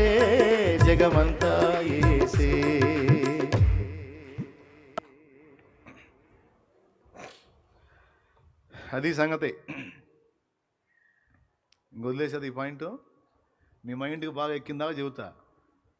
అది నా తీర్మానం, ఎక్కిందని నా నమ్మకం. చూడు, అసలు జయంతి వర్ధంతి కూడా ఆయన మీద వదిలేశాడు. నా వర్ధంతి కూడా ఇంకా ఆయనే. నేను ఉన్నది ఆయనే, నేను ఉనికిలోకి వచ్చింది ఆయనే, నేను పోయేది కూడా ఆయనే. నా పుట్టినరోజు ఆయనే, నేను పోయిన రోజు. నా శాంతి, నా కాంతి, నా జీవం, నా భావం, నా భారం, నా దైవం. నా భారం వేసే, అదిగో ఉంది ఆ మాట, నా జీవం, నా భావం, నా జీవం, నా భావం, నా దైవం, నా భారం, నా భారం, నా దైవం, నా దైవం, నా భారం, నా భారం, నా దైవం. అంతా యేసే, జగమంతా యేసే, అంతా యేసే, జగమంతా యేసే, అంతా యేసే, జగమంతా యేసే. పాడో. అంతా యేసే, జగమంతా యేసే. నా భాష, నా ఊసు, నా ఆశ, అంతా యేసే, జగమంతా యేసే, అంతా యేసే, జగమంతా యేసే. దేవునికి మహిమ. ఇప్పుడు చెప్పు, నేను ఎలా ఉండగలిగానంటే అదే కారణం. నా భారం ఆయనే. మరి ఇన్ని పెట్టుకొని కూడా ప్రశాంతంగా మనుగడ సాగుతుందంటే ఆయన కృప. ఇంతదానికి ఇంతదానికి ఇంతదానికి గందరగోళం అయిపోయి వాళ్ళు మెంటలు ఎక్కించుకొని పక్క వాళ్ళు కూడా మెంటలు ఎక్కిస్తుంటారు కొంతమంది. వాళ్ళు ప్రశాంతంగా ఉంటారు, పక్క వాళ్ళు కూడా ప్రశాంతంగా ఉన్నారు, ఇంట్లో వాళ్ళు కూడా ప్రశాంతంగా ఉన్నారు. ఈ చిత్ర జీవాలు. మళ్ళీ వాక్యం ఎరగనోళ్ళు కాదు, ఎరిగినోళ్ళే. మళ్ళీ పక్క వాళ్ళు గట్టిగా చెబుతారు దేవుడి గురించి. పక్క విచిత్ర జీవులు పక్క వాళ్ళు గట్టి. మనం విశ్వాసంతో ఉండాలి. మనం అట్టుండాలి, మనం ఎట్టుండాలి. భార్య చూస్తుంది భర్తకి వెళ్ళి, బయట వాళ్ళు బాగానే చూస్తున్నాడు, మరి ఏనేది గందరగోళం అయిపోతున్నాడు. ఒక కామ అయితే అడిగిద్ది కూడా, అయ్యా ఇప్పుడు దాకా తెగ చెప్పా, మరి నువ్వెందుక ఎటు కూర్చుంటా, నాది వేరులే, ఎంత వేరను వాళ్ళది కాండం. ఏం మనుషులండి. మాట్లాడాలి మనం. ప్రభు చెప్పాడు, మాట్లాడు. సమస్యతో మాట్లాడాలి. నిన్ను అడ్డగించిన కొండతో మాట్లాడాలి. నిన్ను అడ్డగించినటువంటి సమస్యతో మాట్లాడాలి. నువ్వు నన్ను అడ్డగించడానికి నీకు అధికారం లేదు. ఓ గొప్ప పర్వతమా, జెరుబ్బాబెల్ని అడ్డగించడానికి నువ్వు ఏ పాటి దానివి, చదును భూమి అవుతావు అన్నాడు, అయిపోతావు అన్నాడు. మాట్లాడాలి. యేసు ప్రభు మాట్లాడాడు. శతాధిపతి అదే అన్నాడు, నువ్వు మాట్లాడవయ్యా, నువ్వు ఒక మాట సెలవి, వెళ్ళిపోయిందా జబ్బు. మాట్లాడాడు, తగ్గిపోయింది. లాజరు బయటికి రాని మాట్లాడాడు, మరణంతో మాట్లాడాడు, జీవం వచ్చేసింది. చీకట్లో మాట్లాడాడు, వెలుగు కలిగింది. శూన్యంలో మాట్లాడాడు, సృష్టి జరిగింది. అందుకే చెప్తున్నాను, దేవుని పిల్లలారా, దేవుని కొరకు బ్రతక కోరిన వారలారా, మాట్లాడటం నేర్చుకోవాలి. ఇది అవసరమా కాదా? నేర్చుకోవాల్సిన సంగతా కాదా? ఇంతోటిది మాకు కూడా తెలుసు అంటారా? కాదు, ఖచ్చితంగా తెలుసుకోవాల్సిన విషయం ఇది. ఎవరితో మాట్లాడాలి? నంబర్ 1, దేవునితో మాట్లాడటం నేర్చుకోవాలి. దావీదు అంటాడు, దేవా నీ ఎదుటికి వచ్చేటప్పుడు వేకువని నేను మాటలను సిద్ధపరచుకుందును, ప్రార్థన సిద్ధపరచుకొని నీ దగ్గరకు వస్తాను అన్నాడు. అంటే ఆయన దగ్గరికి వెళ్ళిన తర్వాత తిక్కలుగా మాట్లాడకుండా ఏవేవి అవసరమో పద్ధతి ప్రకారం మొత్తం మ్యాటర్ అంతా సిద్ధం చేసుకొని వస్తాను ఆయన నీ దగ్గరికి. నీతో మాట్లాడాలి, మాట్లాడడానికి మాటలు సిద్ధపరచుకొని వస్తానన్నాడు. అదేదో కీర్తనలో, ఇంటికి పోయి చూసుకోండి. చెప్తారా ఏ కీర్తనం? అది తెలిస్తే ఇంకా మనకు కావాల్సింది ఏముందిలే. అవునా? శబ్బాష్, కొంతమంది ఉన్నారు పన్నోళ్ళు. చూడు ఒకసారి, ఎంత అద్భుతమైన మాట చూడండి. అది కీర్తనలు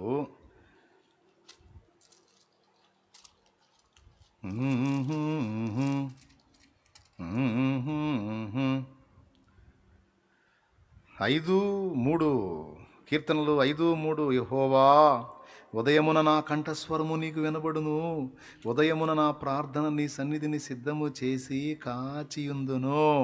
బా, నా కంఠస్వరము నీకు వినబడును, మాట్లాడతానయ్యా. ఆయన కూడా అదే అన్నాడు, పావురమా నీ ముఖము మనోహరము, నీ స్వరము మధురము, నీ ముఖము నాకు కనబడనిమ్ము, నీ స్వరము నాకు వినబడనిమ్ము.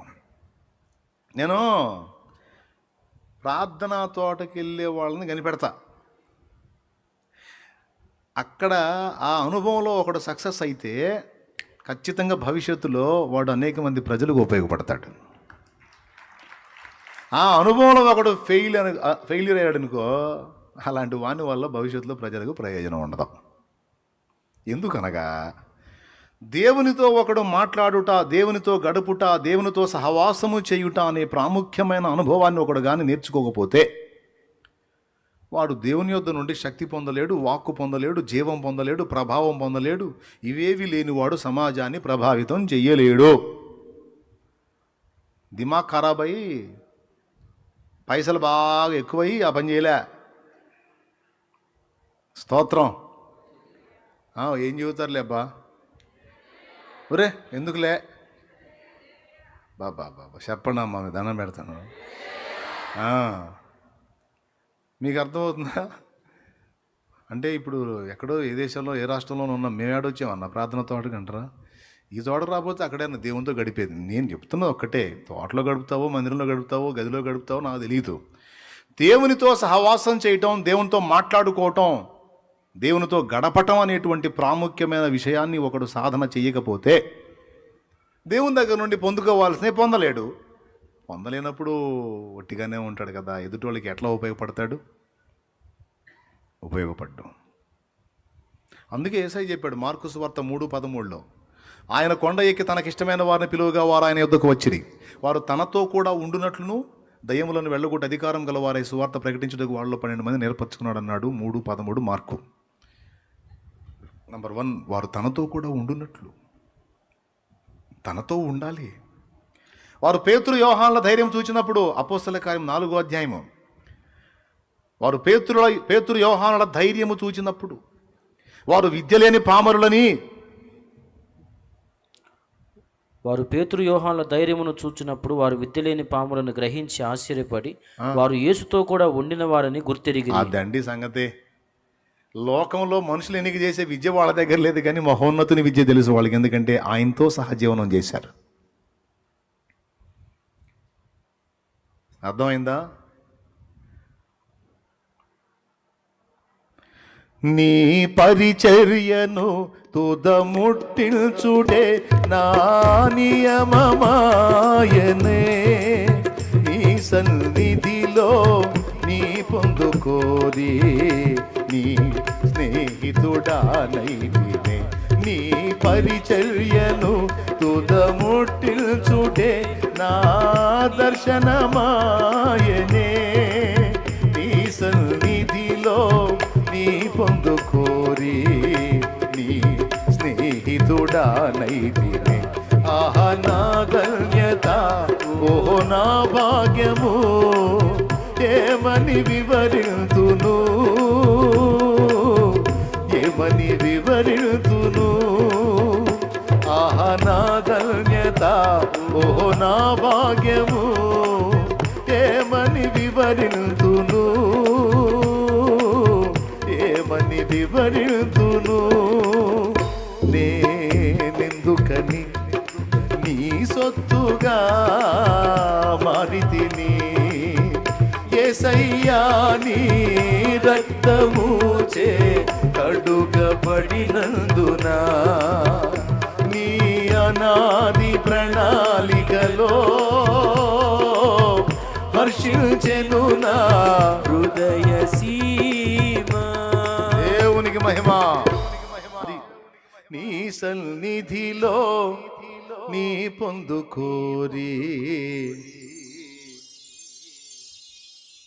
నీ స్నేహితుడానైతినే.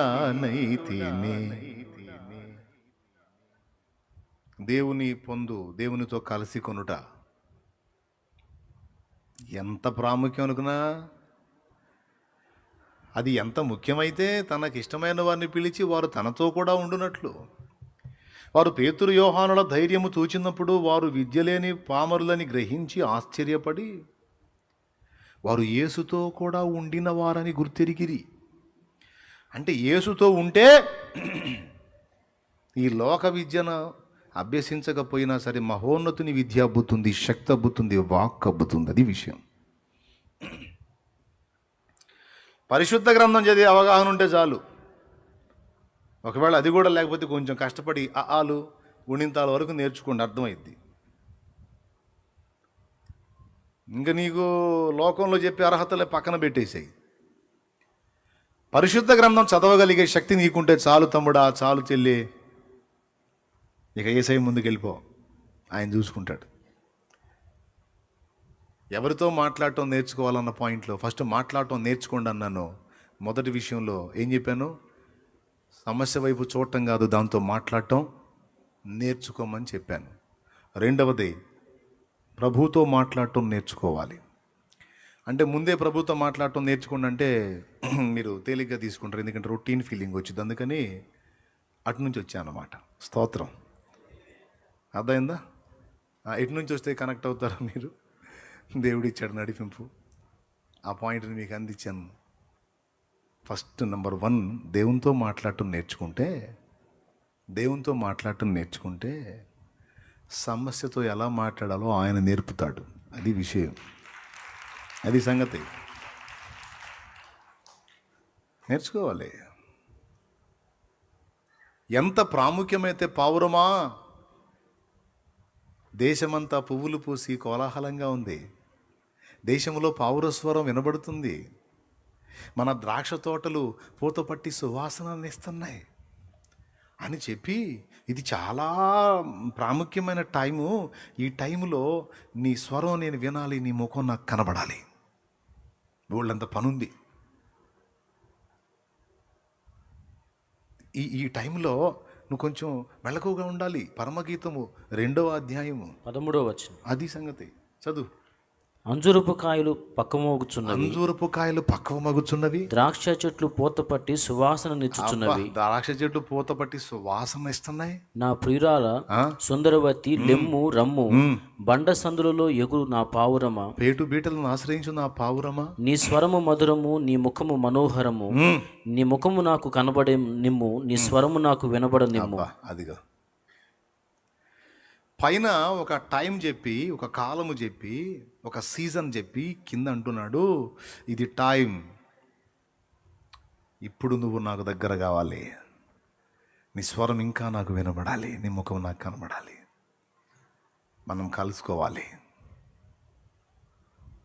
లేకపోతే ఈ దశలోనే గుంటనక్కలు ఎంటర్ అయి ప్రమాదాన్ని గురి చేస్తాయి అన్నాడు. ప్రభునందు ప్రియులారా, మీకు అర్థమైందని అనుకుంటున్నాను నేను. ఒక ఏజ్కి వచ్చిన తర్వాత మనలో ఈ పరిపక్వత రావాలి, దేవునికి దగ్గర అవ్వాలి, దేవుని స్వరం వినుటయేగా దేవునితో మాట్లాడుట, దైవ స్వరం వినుట అనే సాధన చేయాలి. ఎంత ప్రాముఖ్యమైతే అలా రిక్వెస్ట్ చేశాడండి. నాతో మాట్లాడాను. అందుకే దావీదు అన్నాడు, ఏమన్నాడు?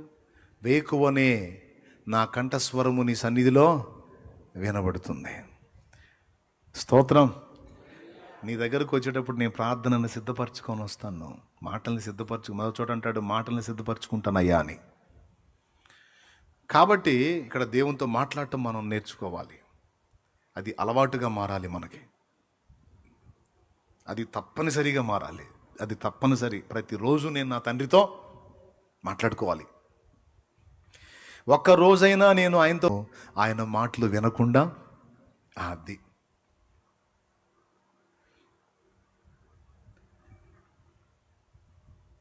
ఓ పాట ఉంది కదా, నీవు మాట్లాడని రోజున నా కన్నులకు నీ దురకరువాయనే.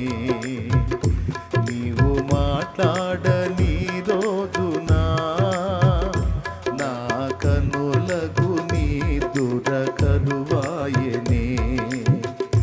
నీవు పెదవిప్పిన రోజున నీ సన్నిధి పాచిక బయలాయనే. నీవు పెదవిప్పిన రోజున నీ సన్నిధి పాచిక బయలాయనే. నీ సన్నిధి పాచిక బయలాయనే. యేసయ్యా నా హృదయ స్పందన నీవే కదా. యేసయ్యా నా హృదయ స్పందన నీవే కదా. విశ్వమంత నీ నామము గణనీయము. విశ్వమంత నీ నామము గణనీయము. యేసయ్యా నా హృదయ స్పందన నీవే కదా.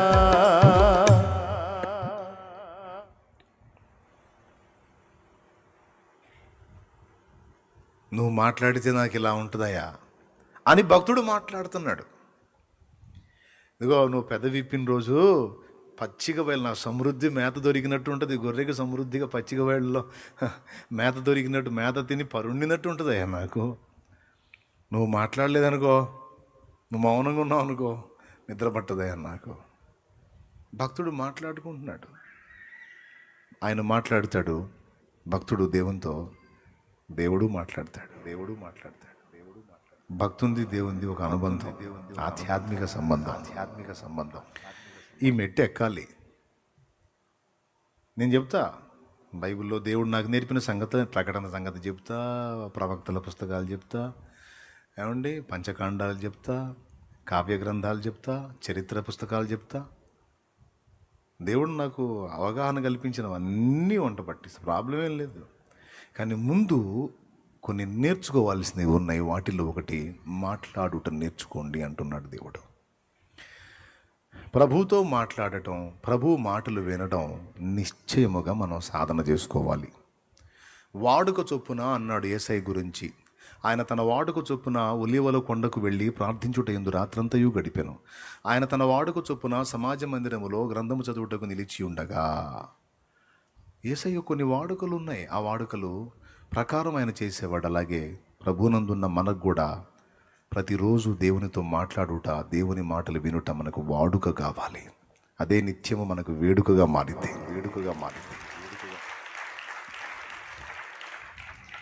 ఈ వాడుక లేనోడికి వేడుకలు లేవు. ప్రభుతో మాట్లాడుట, ఆయన మాటలు వినుట అనే సాధన చేసిన వాడికి రోజు వేడుకే. ఈ అనుభవాన్ని పక్కన పెట్టినోడికి రోజు ఏడుపే. ఏడుపు కావాలా, వేడుక కావాలంటే సాధన చేయి, అంతే. రెండో దారే లేదు. ఇక్కడ మీకు కూర్చున్న మీకైనా, ఆ లైవ్లో ఉన్న బిడ్డలకైనా అందరికీ ఇదే శుభవార్త. దేవునితో మాట్లాడటం నేర్చుకోండి, నంబర్ 1. నంబర్ 2, దేవుని పక్షమున మనుషులతో మాట్లాడటం నేర్చుకోండి. దేవుని బట్టి, దేవుని అందరి విశ్వాసమును బట్టి మనుషులతో మాట్లాడటం నేర్చుకోండి. దానికి ఇందాక సమస్యలతో మాట్లాడటం అనే పాయింట్ ఒకటి మెన్షన్ చేశాను, అది 2వది. దేవుని పక్షంగా మనుషులతో మాట్లాడటం నేర్చుకోండి అన్నది 3వదిగా రాసుకో. దేవునితో మాట్లాడటం, దేవుని అందరి విశ్వాసమును బట్టి కొండతో మాట్లాడి దానికి సముద్ర ప్రయాణం చేయించటం, స్తోత్రం. 3వది ఆ దేవుని పక్షంగా మనుషులతో మాట్లాడటం, స్తోత్రం. మోషే 2 చేశాడు చూడు. ఈ ప్రజలందరి సంగతి ఏందని కొండ ఎక్కాడు, వీళ్ళ సమస్యలు ఆయన చెప్పాడు, ఆయన చెప్పిన మాటలు తీసుకొచ్చి కొండ ఎక్కినోడు మోసే అవుతాడు, కానీ కొండ ఎక్కకపోతే మోసే ఎట్ట అవుతాడు?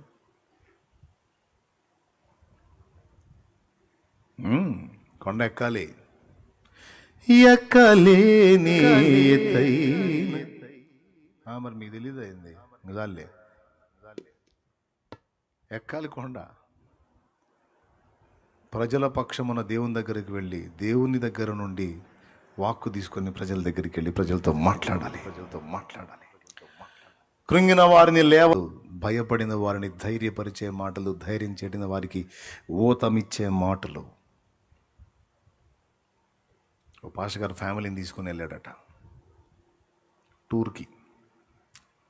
విశ్వాసులు ప్రశాంతంగా ఉన్నీరు, తిన్నీరు, నిద్రపోనీరు. డాక్టర్ బతుకు పాస్టర్ బతుకు ఒకటే. ఎవరికి ఏ జామున కడుపు నొప్పి వచ్చినారు డాక్టర్ గారు అనుకుంటూ పరిగెత్తారు. ఉలిక్కిపడి లేవాలి సత్తా బతుకుతా పాపం. అట్లాగే విశ్వాసులకి ఏ ఒక్కరికి ప్రాబ్లం వచ్చిందా, అన్నా ఎక్కడున్నావు అని ఫోన్ చేస్తారు. అది పరిస్థితి. తప్పులేదు, ఇద్దరు సేవకులు కాబట్టి. ఆయన వైద్య సేవ, ఆయన దైవ సేవ. ఓకే. పాప విశ్రాంతి లేక అలిసిపోయి భార్య బిడ్డలు సన్నుకుంటుంటే వాళ్ళని తీసుకొని సరదాగా ఓ 2 రోజులు గడుపుదామని ఒక ప్రాంతానికి వెళ్ళాడు. ఇది ఒక దేశంలో జరిగింది, నిజంగానే రియల్గా జరిగింది. అక్కడ విశ్వాసులు ఎవరో తగలని ప్రదేశం చూసుకున్నాడు. అక్కడికి పోయి ఓ పెద్ద హోటల్ ఉంటే ఆ హోటల్లో గదుల్లో ఫుడ్ సెక్షన్ కాకుండా బయట గార్డెన్ ఓపెన్లో పోయిన డబ్బులు వీళ్ళని తీసుకెళ్ళి ఎడ తినిపించాలా అని తీసుకెళ్ళి ఆడబెట్టాడు ఫ్యామిలీని. ఆ గార్డెన్లో కూర్చొని ఇక భార్య బిడ్డలు ఆయన మాట్లాడుకుంటున్నారు. చుట్టూ చూశాడు, విశ్వాసులు ఎవరు లేరు. దేవుని స్తోత్రం, ఈరోజు ఈ ఫ్యామిలీకి టైం కేటాయిద్దాం, వీళ్ళు మరీ ఏడిచేస్తున్నారు నా మీద అని అనుకొని తీసుకొచ్చి కూర్చున్నాడు. కొద్దిగా వీళ్ళు కాసేపు మాట్లాడుకుని ఏదో ఆర్డర్ చేశారు. ఆర్డర్ చేసింది ఇంకా రాలేదు, వస్తే తినాలి. ఈలోపు పెద్ద ఆయన ఆ గార్డెన్లో అక్కడక్కడ టేబుల్స్ ఉన్నాయి, ఆ టేబుల్లో జనం కూర్చొని ఉన్నారు, మాట్లాడుకుంటూ ఉన్నారు. ఈయన టేబుల్ దగ్గరికి వెళ్ళి పలకరిస్తున్నాడు. వాళ్ళు కూడా స్పందిస్తూ ఉన్నారు. మాట్లాడుతూ అందరితో ఒకళ్ళ దగ్గర 1 నిమిషం మాట్లాడుతున్నాడు, 1/2 నిమిషం మాట్లాడుతున్నాడు. అట్లా అన్ని టేబుల్ చుట్టేసుకుంటూ వస్తున్నాడు సరదాగా. ఓ పెద్ద ఆయన, ఇది ఊర్లో నాయన అన్ని టేబుల్ దర్శించుకుంటూ వస్తున్నాడు, మేము కానీ గృహ దర్శనాలు చేసినట్టు ఈయన టేబుల్ దర్శనాలు చేస్తున్నాడు. వస్తాడేందుకు కొంప తీసాడు అనుకుంటున్నాడు. ఎందుకంటే ప్రైవసీ కోసం వచ్చాడు, అక్కడ లేదు. ప్రశాంతత కోసం వచ్చాడు, ఈయన ఎవరో అన్నీ చూసుకుంటూ వస్తున్నాడు. ఇప్పుడు ఏమొచ్చి మీటింగ్ పెడతాడు అయ్యింది అనుకుంటా ఉన్నాడు. రాకుండా ఉంటే బాగుండు అన్నాడు. కానీ నేరుగా ఆయన దగ్గరికి వచ్చాడు. ఆ పెద్ద ఆయన పలకరించాడు. హలో, మీరు ఎక్కడి నుంచి వచ్చారు, మీరు ఏం చేస్తుంటారని పలకరించాడు. లోపల బాధపడతానే స్పందించాడు. నేను ఎక్కడి నుంచి వచ్చి ఎందుకు, నేనేం పని చేస్తే ఎందుకు, నేను లోపల అనుకుని నేను ఫలానా ప్రాంతం నుంచి వచ్చాను, నేను ఇట్లా దేవుని సేవ చేస్తూ ఉంటాను. ఓ, మీరు దైవజనులు, దేవుని సేవకులు, ప్రజలను దేవుని మాటలు చెప్పి ప్రోత్సహించేవారు. ఇన్ని టేబుల్ తిరిగాను, కానీ మీ దగ్గరకు వచ్చేటప్పటికి నాకు కాసేపు మీతో మాట్లాడాలనిపిస్తుంది, మీరేమనుకోకపోతే కొంచెం టైం ఇస్తారా అని అనిపించింది ఆయన. నా ముఖం ఎట్లా ఉంటుంది, ఏం చేద్దాం. విశ్వాసాలను తప్పించుకుంటే నువ్వు తయారయ్యావు. ఏడు నుంచి పాబుద్ధి కావట్లేదంట. భార్య బిడ్డలోకి వెళ్ళి చూశాడు, వాళ్ళు కూడా దీనంగా చూశారు. ఆయన మీటింగ్ మొదలు పెడితే ఈయన మీటింగ్ మొదలు పెడతాడేమో, ఇప్పుడు ఈ మీటింగ్లు షూటింగ్ మేము చూసుకుంటా కూర్చోవాలా అని వాళ్ళు అమాయకంగా ఫేసులు పెట్టారు. తల ఊపాడు. ఓకే పర్లేదు మాట్లాడండి అన్నాడు. ఏం లేదు సార్, మీకు కథ చెబుతా అంతే. కథ నాకు. సరే సార్ చెప్పండి అన్నాడు. మళ్ళీ మీరు ఇబ్బంది పడినంటేనే, మీరు ప్రజలకి దేవుని మాటలు, మంచి మాటలు చెప్పేవాళ్ళు కదా, మీకు ఉపయోగపడిద్దని. పర్లేదు సార్ చెప్పండి అన్నాడు. నాకు తెలిసిన ఒక చిన్నోడు ఉన్నాడు ఒక ఊరిలో. చిన్న వయసు వాడిది.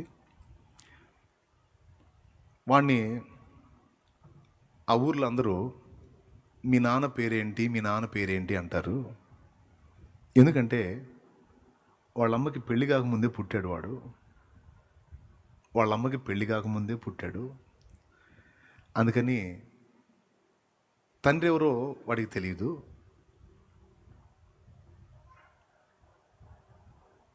తల్లి చనిపోయింది, కొంతకాలం ఉండి చనిపోయింది, అనాథ. కానీ ఆ పాత అలవాటు చొప్పున పెళ్లి కాకముందే తల్లి అయినటువంటి ఆమె కొడుకు గనుక వాడిని అందరూ అవమానపరిచేవాళ్ళు. ఆ అలవాటు కంటిన్యూ చేసి తల్లి చచ్చిపోయినా కూడా అదే అలవాటు చొప్పున వాడిని ఆట పట్టిస్తుండేవాళ్ళు, ఎగతాళిగా మాట్లాడుతుండేవాళ్ళు. ఎవరు పట్టినా ఇదే ప్రశ్న వేసేవాళ్ళు. వాడు ఆన్సర్ ఏం చెప్పాలి, తన తండ్రి ఎవరని చెప్పాలి అని బాధపడుతూ ఏడ్చుకుంటూ ఉండేవాడు. అంటే పాస్టర్ గారికి ఇంట్రెస్ట్ కలిగింది. ఏదో సాడ్ స్టోరీ లాగుంది, కొద్దిగా విషాదంగా ఉన్నట్టుంది అని. చెప్పండి సార్ అన్నాడు. పాస్టర్ గారు మీరేం ఇబ్బంది పట్టలేదు కదా? లేదు బల్లేవాడు, చెప్పండి సార్. అబ్బాయి చాలా ఏడ్చుకునేవాడు. ఆ చిన్నోడు కుమిలి ఏడ్చుకునేవాడు, ఎందుకంటే వాడిని ఎవ్వరూ ఆదరించేవాళ్ళు కాదు.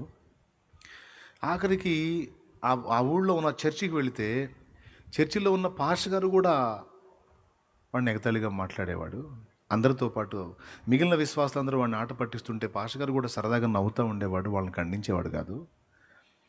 వాళ్ళందరూ ఆయన ముందే మీ నాన్న పేరేంటి అంటే అందరూ ఆ మాటను నవ్వుతుంటే ఆయన కూడా నవ్వి వెళ్ళిపోయేవాడు, కానీ ఆయన ఏమనేవాడు కాదు. దీన్ని బట్టి చర్చికి కూడా వెళ్ళాలని అనిపించలేదు ఆ చిన్నోడికి. ఇటు సమాజం వాడిని అదే ప్రశ్న, చర్చిలో ఉన్న దైవజనుడు కూడా వాడిని అలాగే చూసేటప్పటికీ వాడి మనసు బాధేసి చర్చికి వెళ్ళడం కూడా మానుకున్నాడు. ఇంట్లో కూర్చొని ఏదో దొరికినంత ఆహారం తిని కుమిలి ఏడ్చుకుంటూ ఉండేవాడు తన జీవితాన్ని తలంచుకొని. ఆ స్థితిలో ఉన్నప్పుడు ఒకరోజు ఆ పాత సేవకుడు అక్కడ నుండి వెళ్ళిపోయి అక్కడికి కొత్త సేవకుడు వచ్చాడు ఆ చర్చికి. కొత్త సేవకుడు వచ్చి పరిచర్య చేస్తూ ఉన్నాడు, మంచిగా నడిపిస్తూ ఉన్నాడు అన్న సంగతి ఆ నోట ఈ నోట ఆ చిన్నోడికి తెలిసి పాత సేవకుడు నన్ను అవమానపరిచాడు, కొత్త సేవకుడు అన్న నన్ను అర్థం చేసుకుంటాడేమో అని ఆయన గురించి తెలుసుకొని ఆ రోజు చర్చికి వెళ్ళాడు. ఇదేందంత పాస్టర్లు విశ్వాసి చర్చి స్టోరీ ఉంది, అంత మనకు సంబంధించిందే ఉంది అని ఉత్కంఠగా వింటున్నాడు దైవజనుడు. ఫ్యామిలీ కూడా కనెక్ట్ అయిపోయారు మ్యాటర్కి. తర్వాత చర్చికి వెళ్ళాడు ఆయన అబ్బాయి, ఆ కొత్త దైవజనుడు వచ్చాడని. ఆ రోజు కూడా ఆ దైవజనుడి ముందు కూడా వీళ్ళు ఆ అబ్బాయిని ఎగతాళి చేయడానికి ప్రయత్నించారు. కానీ ఆయన సీరియస్గా ఉన్నందున వాళ్ళు అతన్ని అవమానపరచలేకపోయారు. అయితే అందరూ చుట్టూ నిలిచి ఉండగా ఆ చిన్నవాడు ఆ దైవజనుడి దగ్గరికి వెళ్ళినప్పుడు ఆ దైవజనుడు ఆ చిన్నవాడితో మాట అన్నాడు, బాబు నీ పేరేంటి అన్నాడు. పేరు చెప్పాడు. మీ నాన్న పేరేంటి అన్నాడు. ఈయన నోటి నుండి కూడా అదే మాట వచ్చేసరికి చిన్నవాడు హతాశుడయ్యాడు. అబ్బా మళ్ళా నాకు ఇదే ప్రశ్న వచ్చిందా అని ఒక అడుగు వెనక్కేశాడు.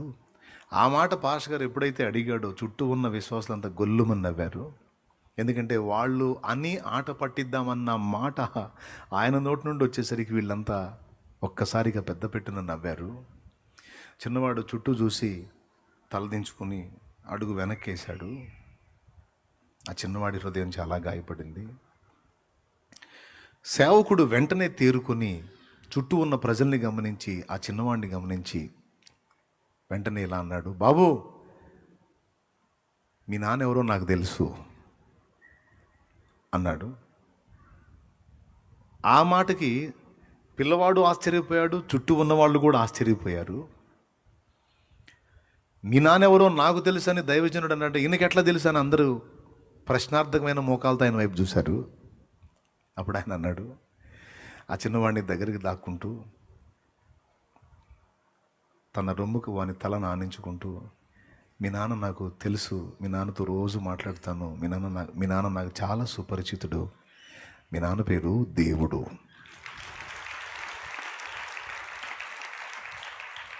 అన్నాడు. ఇక ఆ రోజు నుంచి ఆ చిన్నాడు మీ నాన్న పేరేంటి అని ఎవడని అడిగితే మా నాన్న పేరు దేవుడు అని చెప్పడం మొదలుపెట్టాడు.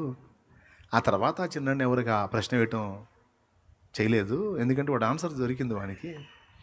ఈ ఆన్సర్ వానికి ఇచ్చి వాని తలనెత్తి అవమానపరిచిన వారి ఎదుట వాడిని ఘనపరిచినటువంటి వాడు దైవజనుడు.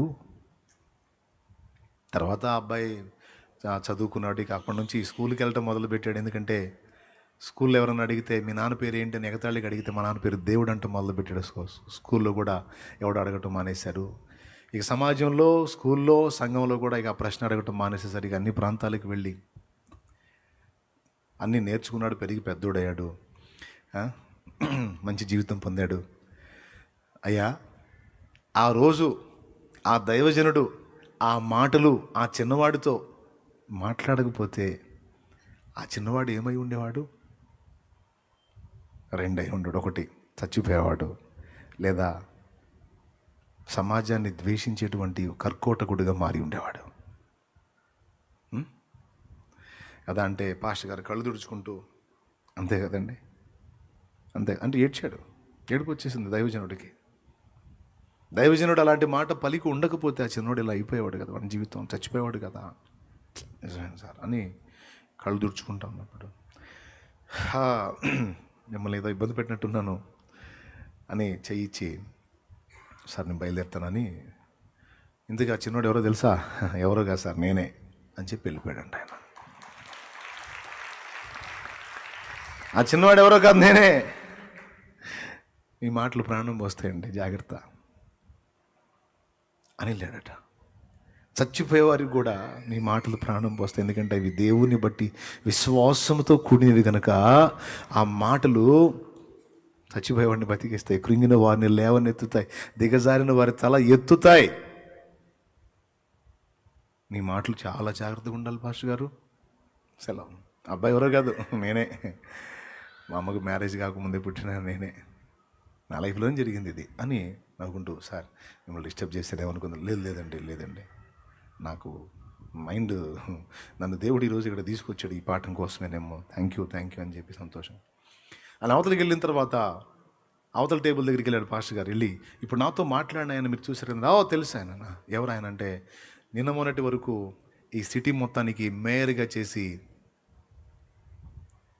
ఇప్పుడు మాజీగా ఉన్నాడు ఆయన. ఈ సిటీ మాజీ మేయర్ అన్నారట. అంటే ఆ రేంజ్కి వెళ్ళాడు ఆయన. ఒకవేళ ఆ దైవజనుడు ఆ ఒక్క మాటని బ్యాలెన్స్ చేసి ఆ చిన్నవాడిని సేవ్ చేయకపోతే సిటీకి మేయర్ కాదు, సిటీలో ఎన్ని దుర్మార్గాలు చేసేవాడు అయ్యేవాడో, లేకపోతే అసలు ఆ సిటీలో లేకుండా చచ్చిపోయి ఉండేవాడు. దేవుని మాటలు కృంగిన స్థితిలో నుంచి ఎలా లేవనెత్తుతాయో, దేవుని సంబంధులంగా, దేవుని పిల్లలంగా మన నోటి నుండి వచ్చే మాట కూడా కృంగిన వారిని లేవనెత్తే మాట ఉండాలి.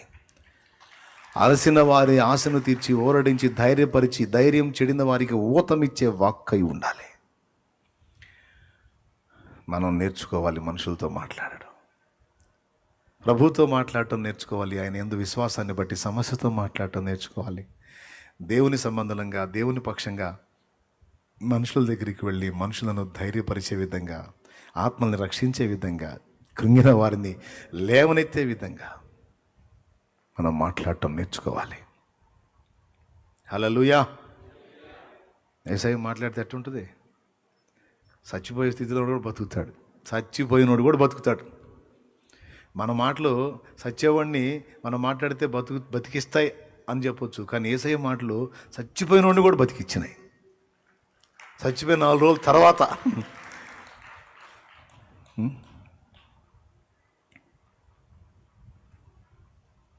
శృతి ఉన్న పాటలకు విలువలు ఉన్నట్లే కృతజ్ఞతనిచ్చావు, కృపలో నిలిపావు.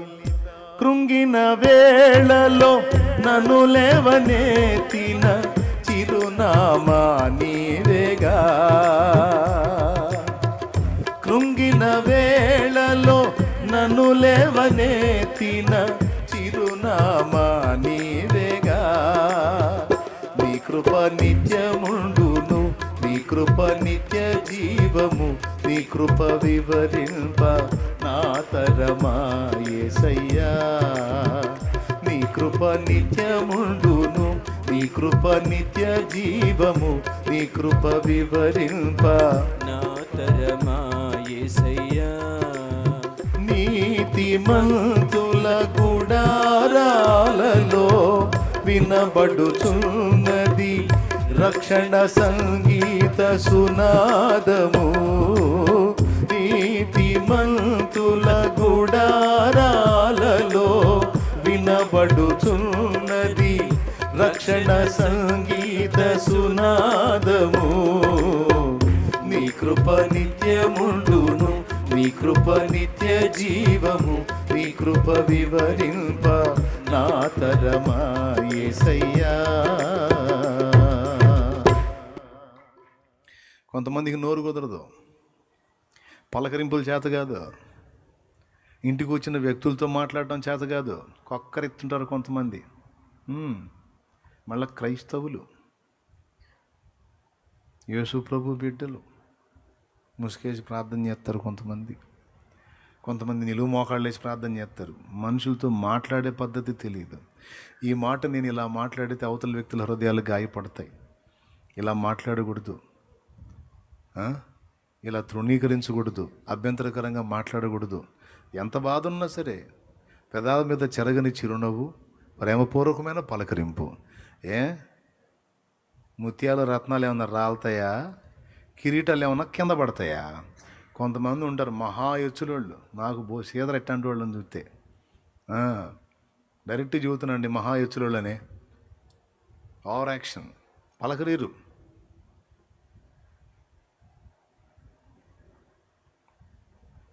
పలకరించవచ్చు కదండి, పలకరినాం. వాళ్ళ మొఖాలు చూస్తేనే ఆ ఇంటికి వచ్చినోడు వెళ్ళిపోతాడు. కొన్ని దరిద్ర మొఖాలు, మిమ్మల్ని కాదండి, కొన్ని దరిద్ర మొఖాలు ఉంటాయండి, వాళ్ళ ఫీలింగ్ అంతా మొహంలో చూపిస్తారు.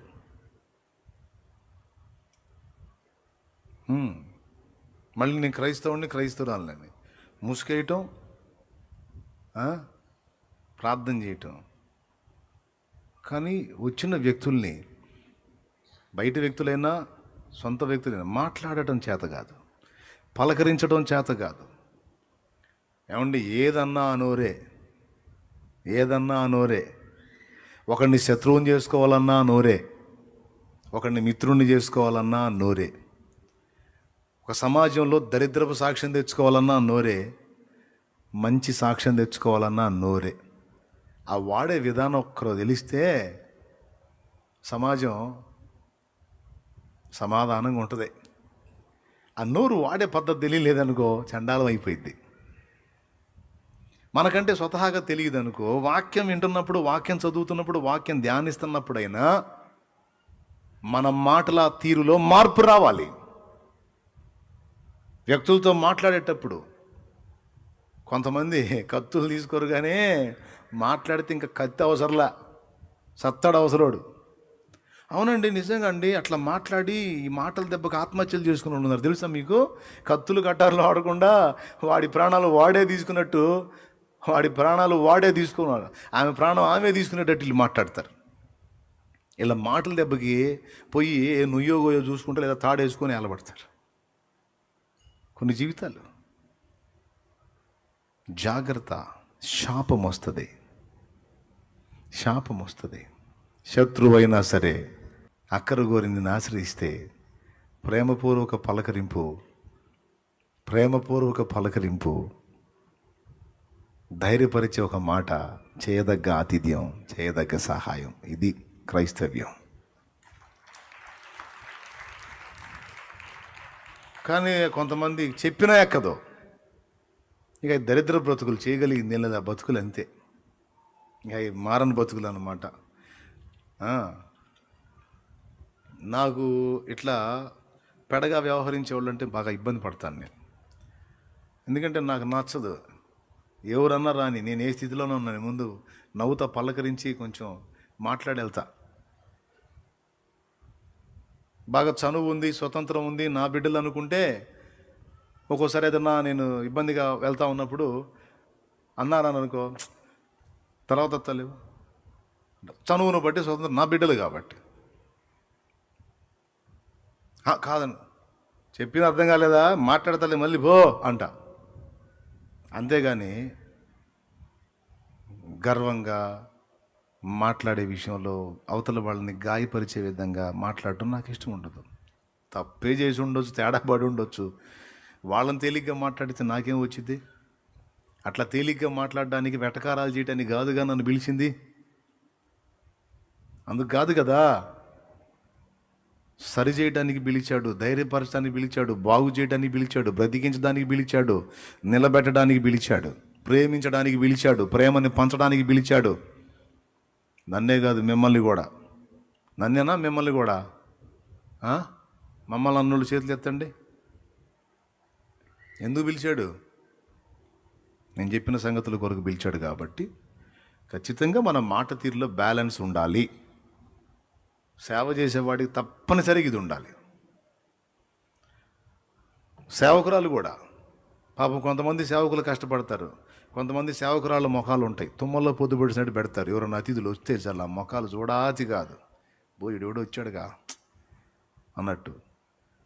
నీ సేవ చేయవు, నీ బొంద ఏం చేస్తావు సేవను?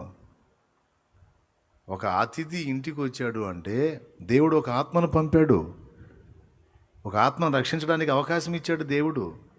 చేయదగ్గ ఆతిథ్యం చేసి, చేయదగ్గ సహాయం చేసి, పంచదగ్గ ప్రేమను పంచి, దైవజనుడు దైవజనురాలు అట్లా ఆత్మలను రక్షణలో నడిపించడానికి కష్టపడాలి. బిడ్డలారా, మాట్లాడటం నేర్చుకుందాం. ఎవరితో? మనుషులతో మాట్లాడటం కూడా నేర్చుకోవాలి. ఇది మాట్లాడరు, గర్వం. నేను మాట్లాడేది, కిరీటం కింద పడిద్ది. మళ్ళా మహారాజుది కిరీటం కింద పడేదాకా బిర్రుగా పోతుంటాడు అన్నమాట. మహారాణి గారు మాట్లాడరు, కిరీటం కింద పడిద్ది. మరి వజ్రాలతో బొదిగిన కిరీటమే. ఎచ్చులు అన్నమాట.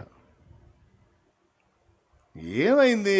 ఎవరన్నా రాని వందనాలు, బాగున్నారా, ఫ్యామిలీ క్షేమమేనా, ఉండండి, కాసిన మంచినీళ్ళు తెస్తాను తాగండి, అయిపోయాయి.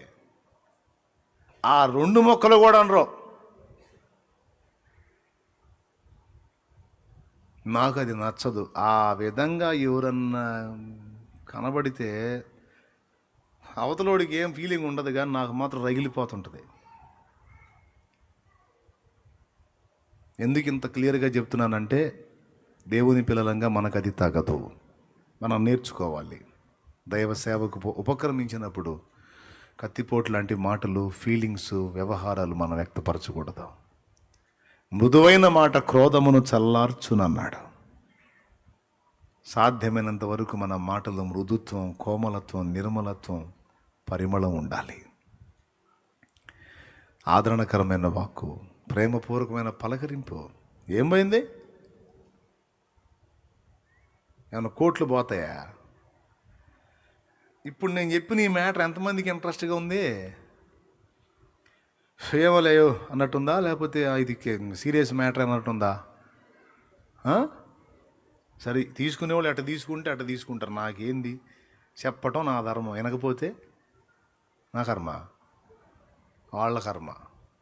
అది కాబట్టి 3 సంగతులు చెప్పి, మొట్టమొదటి దేవునితో మాట్లాడటం నేర్చుకుని, రెండవది కొండలతో, సమస్యలతో, రోగములతో, ప్రాబ్లమ్స్తో మాట్లాడండి, గద్దించండి, వాటిని ఎదిరించి మాట్లాడండి, వాటికి వ్యతిరేకంగా మాట్లాడండి. ఈరోజు భయంకరమైన అప్పుల్లో ఉన్న వాటికి వ్యతిరేకంగా మాట్లాడడం ఎట్లా తెలుసా? ఈ అప్పు అనే కొండని తీసి సముద్రంలో వేస్తాడు, నా చేతులతో అనేకులకి ఇప్పిస్తాడు నా యేసయ్య. అది జరిగితే రోగాన్ని గురించి కూడా అదే మాట. ఈ రోగం అనే దాన్ని ఎత్తి సముద్రంలో పడేస్తాడు, నన్ను బాగు చేస్తాడు, ఆయన కొరకు నన్ను వాడుకుంటాడు. ఈ బలహీనతలు నన్ను వదలో కాదు, ఈ బలహీనతలని అధిగమించే శక్తి నా దేవుడు నాకు ఇస్తాడు. నేను ఆయన సాక్షినవుతా. ఈరోజు దరిద్రపు వ్యసనాలతో, అలవాట్లతో ఊరంతా ఊసిన బతుకుతున్నాను. నా జీవితాన్ని నా యేసు ఆయన చేతుల్లో తీసుకున్నాడు. ఊరు మొత్తానికి దీవెనకరమైన బతుకుతా నేను. నన్ను బట్టి కాదు, నా ప్రభువును బట్టి. ప్రతి విషయాన్ని గురించి ఇలా మాట్లాడటం నేర్చుకో. విశ్వాసమును బట్టి మాట్లాడు, దేవుణ్ణి బట్టి మాట్లాడు సమస్యతో. మూడవది మనుషులతో ప్రవర్తన, మాట తీరు,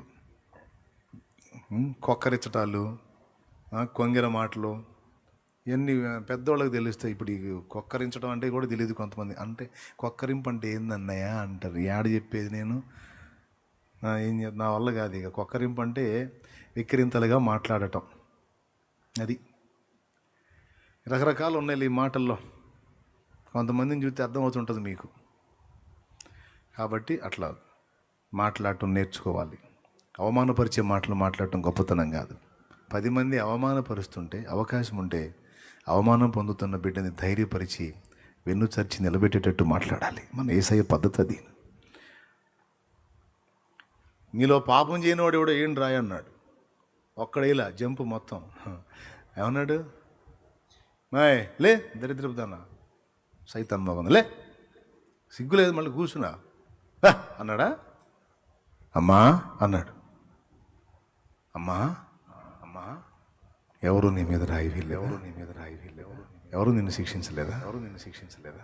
ప్రభువా, నా మీద ఎవరు రాయాలా, నన్ను ఎవరు శిక్షించాలి, నేను నిన్ను శిక్షించను. ఇక పాపం చేయకమ్మా, ఇక పాపం చేయకమ్మా. అదేరా నిన్ను గజ్జేసిందే తల్లి. ఆ పాపమేరా నిన్ను వెంటబడి తరిమింది. ఆ పాపమేరా నలుగురిలో నవ్వుల పాలు చేసింది. వద్దమ్మా నీకు, వదిలే. ఇక పాపం చేద్దాం, ఇక పాపం చేద్దాం. యేసయ్య మాట. తల్లికున్నదా తండ్రికున్నదా నీ ప్రేమ జాలి యేసయ్యా. అన్నదములకైనా కన్న బిడ్డలకైనా నీ ప్రేమ లేదు యేసయ్యా. తల్లికున్నదా తండ్రికున్నదా నీ ప్రేమ జాలి యేసయ్యా.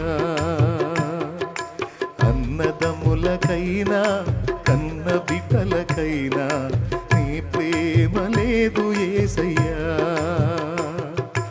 యేసయ్యా యేసయ్యా నా మంచి యేసయ్యా. యేసయ్యా యేసయ్యా నా మంచి యేసయ్యా. యేసయ్యా యేసయ్యా నా యేసయ్యా, యేసయ్యా, యేసయ్యా నా మంచి యేసయ్యా. తల్లికున్నదా తండ్రికున్నదా నీ ప్రేమ జాలి యేసయ్యా. అన్నదములకైనా కన్న బిడ్డలకైనా నీ ప్రేమ లేదు యేసయ్యా. ఈ ప్రేమతో నిండిన వ్యక్తులకి, ఈ ప్రేమతో నిండిన వ్యక్తులకి మంచి ఆరోగ్యం ఇస్తాడు యేసయ్య. సమృద్ధిని ఇస్తాడు యేసయ్య. ఈ రోజు కాకపోతే ఇంకా 10 రోజులకైనా 10 నెలలకైనా ఖచ్చితంగా ఇస్తాడు. ప్రేమతో నిండిన వాళ్ళని ఎత్తుకుంటున్నాడు ఆయన. ఆ మాటలలో దైవిక ప్రేమ, ఆ జీవం ఉన్న వ్యక్తులు కావాలి. వాళ్ళకి ఇస్తాడు కృపని. వాళ్ళు అనేక మందిని బతికిస్తారు. ఈ వ్యక్తిత్వం అలవర్చుకున్న వాళ్ళు దరిద్రులుగానే ఉంటారు. వాళ్ళ కొరకు వాళ్ళ మట్టికి వాళ్ళు బతుకుతారు. వాళ్ళ బతుకులు అట్లయిపోతాయి. ప్రేమతో నిండాలి హృదయం. నోటి దగ్గరే దొరుకుతాం మనం. అర్థమైందా? కొంతమంది పద్ధతులను బట్టి నేను అంత వెటకారంగా చెప్పాను ఇందాక, కొక్కరింపుగా, లేకపోతే ఎక్కదని. లేకపోతే అలా చెప్పాలని లేదు.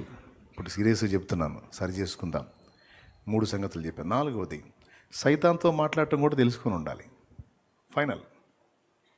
ఇంకా కొన్ని ఉన్నాయిలే, ఈసారి ఎప్పుడని చెబుతాను. ముఖ్యంగా ఈ 4వది, సైతాన్తో మాట్లాడటం కూడా తెలుసుకొని ఉండాలి. సైతాన్ సమ్మతులతో మాట్లాడటం కూడా తెలుసుకొని ఉండాలి. సత్యం పక్షంగా మాట్లాడటం తెలుసుకొని ఉండాలి. బోల్డన్ ఉన్నాయి, తర్వాత చెబుతాను. 4 సంగతులు. 5వది, సత్యం పక్షంగా మాట్లాడటం కూడా తెలుసుకొని ఉండాలన్నాను. గుర్తు రాసుకో, జస్ట్ ధ్యానించు, నీకు అర్థమైద్ది. సైతాన్తో మాట్లాడటం తెలుసుకోవటం ఏంటి అంటారా? ఏబు భార్య శోధించబడింది. మంచిదే పాపం. భార్య శోధించబడి పిల్లలు పోయారు, ఆస్తులు పోయినాయి, అంతస్తులు పోయినాయి, అంతా పోయి ఒళ్ళంతా కుళ్ళిపోయి జబ్బుకు మొత్తబడి తీయించిన దరిద్రంగా తయారై ఇంకా ఆయనకి స్తోత్రాలు చెబుతావు. ఆయనకి స్తోత్రాలు చెప్తావా? యెహోవాను దూషించి చావు అంది. చూసి అట్ట మాట్లాడాడు. ఆయన శరీరానికి రోగం ఉంది కానీ ఆయన మనసుకు రోగం లేదు. ఆయన మానసిక రోగి కాదు, ఫుల్ యాక్టివ్గానే ఉన్నాడు. ఆయన శరీరం శుష్కించింది, దేహ సంబంధమైన ఆస్తులు అంతస్తులు పిల్లలు కోల్పోయినా తన మనసు యాక్టివ్గా ఉంది. ఏబుది తన హృదయం సరిగానే ఉంది. వెంటనే ఏమన్నాడో తెలుసా? కట్టుకున్న భార్య కూడా ఇంత మాట అన్న తర్వాత ఎక్కడుంది నోవాక్కరాన్, ఎక్కడుంది ఎండోసల్ఫాన్, ఎక్కడుంది గడ్డి మంది అల్లా. ఒక్కొక్కడు గడ్డి మంది తాగుతాడు. ఎందుకు తాగాడు? భార్య తిట్టింది అంటాడు. అట్టయితే కరెక్టే నువ్వు అంట. ఇలాంటి వాడు ఇంకెందుకు అట్లయితే? అరే భార్య అందరినీ గడ్డి మంది తాగుతా, ఎవరో అమ్మాయి నిన్ను ప్రేమించనందని లేకపోతే హ్యాండ్ ఇచ్చిందని గడ్డి మంది తాగుతా, ఊరేసుకుంటా. ఎందుకైతే అంత విరితను? భార్య దూషించిందని తిండి మానుకుంటారు కొంతమంది, భర్త దూషించాడని తిండి మానుకుంటారు. మొత్తానికి ఎవరో ఉన్నారు సరుకు. ఈ సరుకు ఉంది, ఆడుందో మరి లైవ్లో ఉందో కూర్చున్నాళ్ళలో ఉన్నారో మొత్తానికి ఉన్నారు. వ్యతిరేక్తంగా మాట్లాడిన మాటలను బట్టి వెంటనే కృంగిపోతారు. చూసారా ఏమన్నాడో? ఇంత మాట అన్నావు, నేను భర్తనన్న సంగతి మర్చిపోయావా? పేషెంట్ని అయితే అయ్యాను, పేషెంట్ని అయితే ఇంత మాట అంటావా నన్ను అని కూర్చొని కుమిలిపోలా, ఏడవలా, 10 మందిని పిలిచి చెప్పుకోవాలా. ఇట్లా అంటుందండి, అట్లా అంటుందండి అని ఆమెతోనే మూర్ఖురాలు మాట్లాడినట్టు మాట్లాడవాలి. మైండ్ పోయిందా? అప్పడంగా తిన్నావుగా, ఇప్పటిదాకా ఇచ్చి నేను అనుభవించావుగా, అన్ని అనుభవించావుగా. ఆయన అనుగ్రహించిన అనేకమైన మేళ్ళు పొందడానికి మనం యోగ్యులమా? తగుదుమా? కొద్దిపాటి శ్రమను సహించడానికి మనం తగమా? రివర్స్ అవుదామా? మూర్ఖురాలా. ఇదేనా నువ్వు అర్థం చేసుకుంది దేవుణ్ణి? సమృద్ధినిచ్చిన దేవుడు శ్రమను అనుమతించాడు. శ్రమ తీరిన తర్వాత ఆయనకి ఇష్టమైతే 2 అంతల దీవెని ఇవ్వగలడు. ఈ మాట ఆమెతో కాదు, ఆమె వెనకుండి ప్రేరణ ఇచ్చిన సైతాను కొట్టాడు. ఆ తర్వాత రాసుంది, నోటి మాటలతోనైనా దేవుణ్ణి ఒక్క మాట కూడా జారలేదని ఆ తర్వాత వచనాల్లో ఉంది. మనుషులు కాదు, మనుషులు వెనక ఆడుండొస్తాడు, వాళ్ళని నెట్టుకొని వస్తాడు. వీళ్ళకి కొడితే ఆడికి దిగిద్ది బాణం. ఆడు బాణాలు తీసుకొని వస్తాడు, వీళ్ళని ముందు పెట్టుకుని ఆడు వెనక బాణాలు తీసుకొని వస్తాడు మనకేయాలని. మన విశ్వాసమును డాలును అడ్డం పెట్టి ఆ విశ్వాసపు వాక్కులను వారి మీదికి సంధించినప్పుడు మనకేయాలని వచ్చిన బాణం మన విశ్వాసపు డాలు అడ్డగిస్తుంది. మన వేసిన బాణం వాడికి తగిలి పరారు. అర్థమైందా? అట్లా కానీ జాగ్రత్త పడలేదనుకో హవ్వ బతుకయిద్ది. వాడు తీసుకొచ్చి చెప్పే అబద్ధపు మాటలు ఎదిరించలా, స్వీకరించింది, తిరుగు మాట్లాడలా. అదే హవ్వ. ఒక్క మాట అంటే సూపర్ ఉండేది. రేపు అడుగుపోయినాక అడుగుదాంలే, ఇప్పుడు ఏమో తెలుసా? పండు తింటే దేవతల వల్లే ఉందిరు అన్నావు కదా, 1 గంట ఆగు, మా ఆయన దగ్గరికి పోయేస్తా. లేకపోతే సాయంత్రం దాకా ఆగు, పెద్ద ఆయన వస్తాడు చల్లబోట. ఆయన అడుగుతా, మరుసటి రోజు వచ్చి తీసుకుంటా. ఇప్పుడు దడ ఆయాసం ఏం లేదు, ఇప్పుడైతే తిన్నాం అందనుకో, మళ్ళీ వాడు కనపడ్డిగా. అప్పుడు కథ ఇంకో టైపులో ఉండేది. ఆ ఒక్క ముక్క మాట్లాడలా. వెంటనే లోబట్టం కాదు. దేవునికి వ్యతిరేకంగా స్వరం వినబడుతున్నప్పుడు, దైవజనులకు వ్యతిరేకంగా స్వరం వినబడుతున్నప్పుడు వెంటనే అవతల వాళ్ళ మాటలు నమ్మేయటంగా లోబట్టం కాదు. వివేచించాలి, వివేచించి పలకాలి. మీ దేవుడు ఇలా తెలుసా అంటే నా దేవుడు ఏందో నాకు తెలుసు. మీ దైవజనుడు ఇలా అంటే ఆయన ఏందో కూడా నాకు తెలుసు. మీకు ఒక విగ్రహం అయిపోయాడు. దైవజనుడు నాకు విగ్రహం కాదు.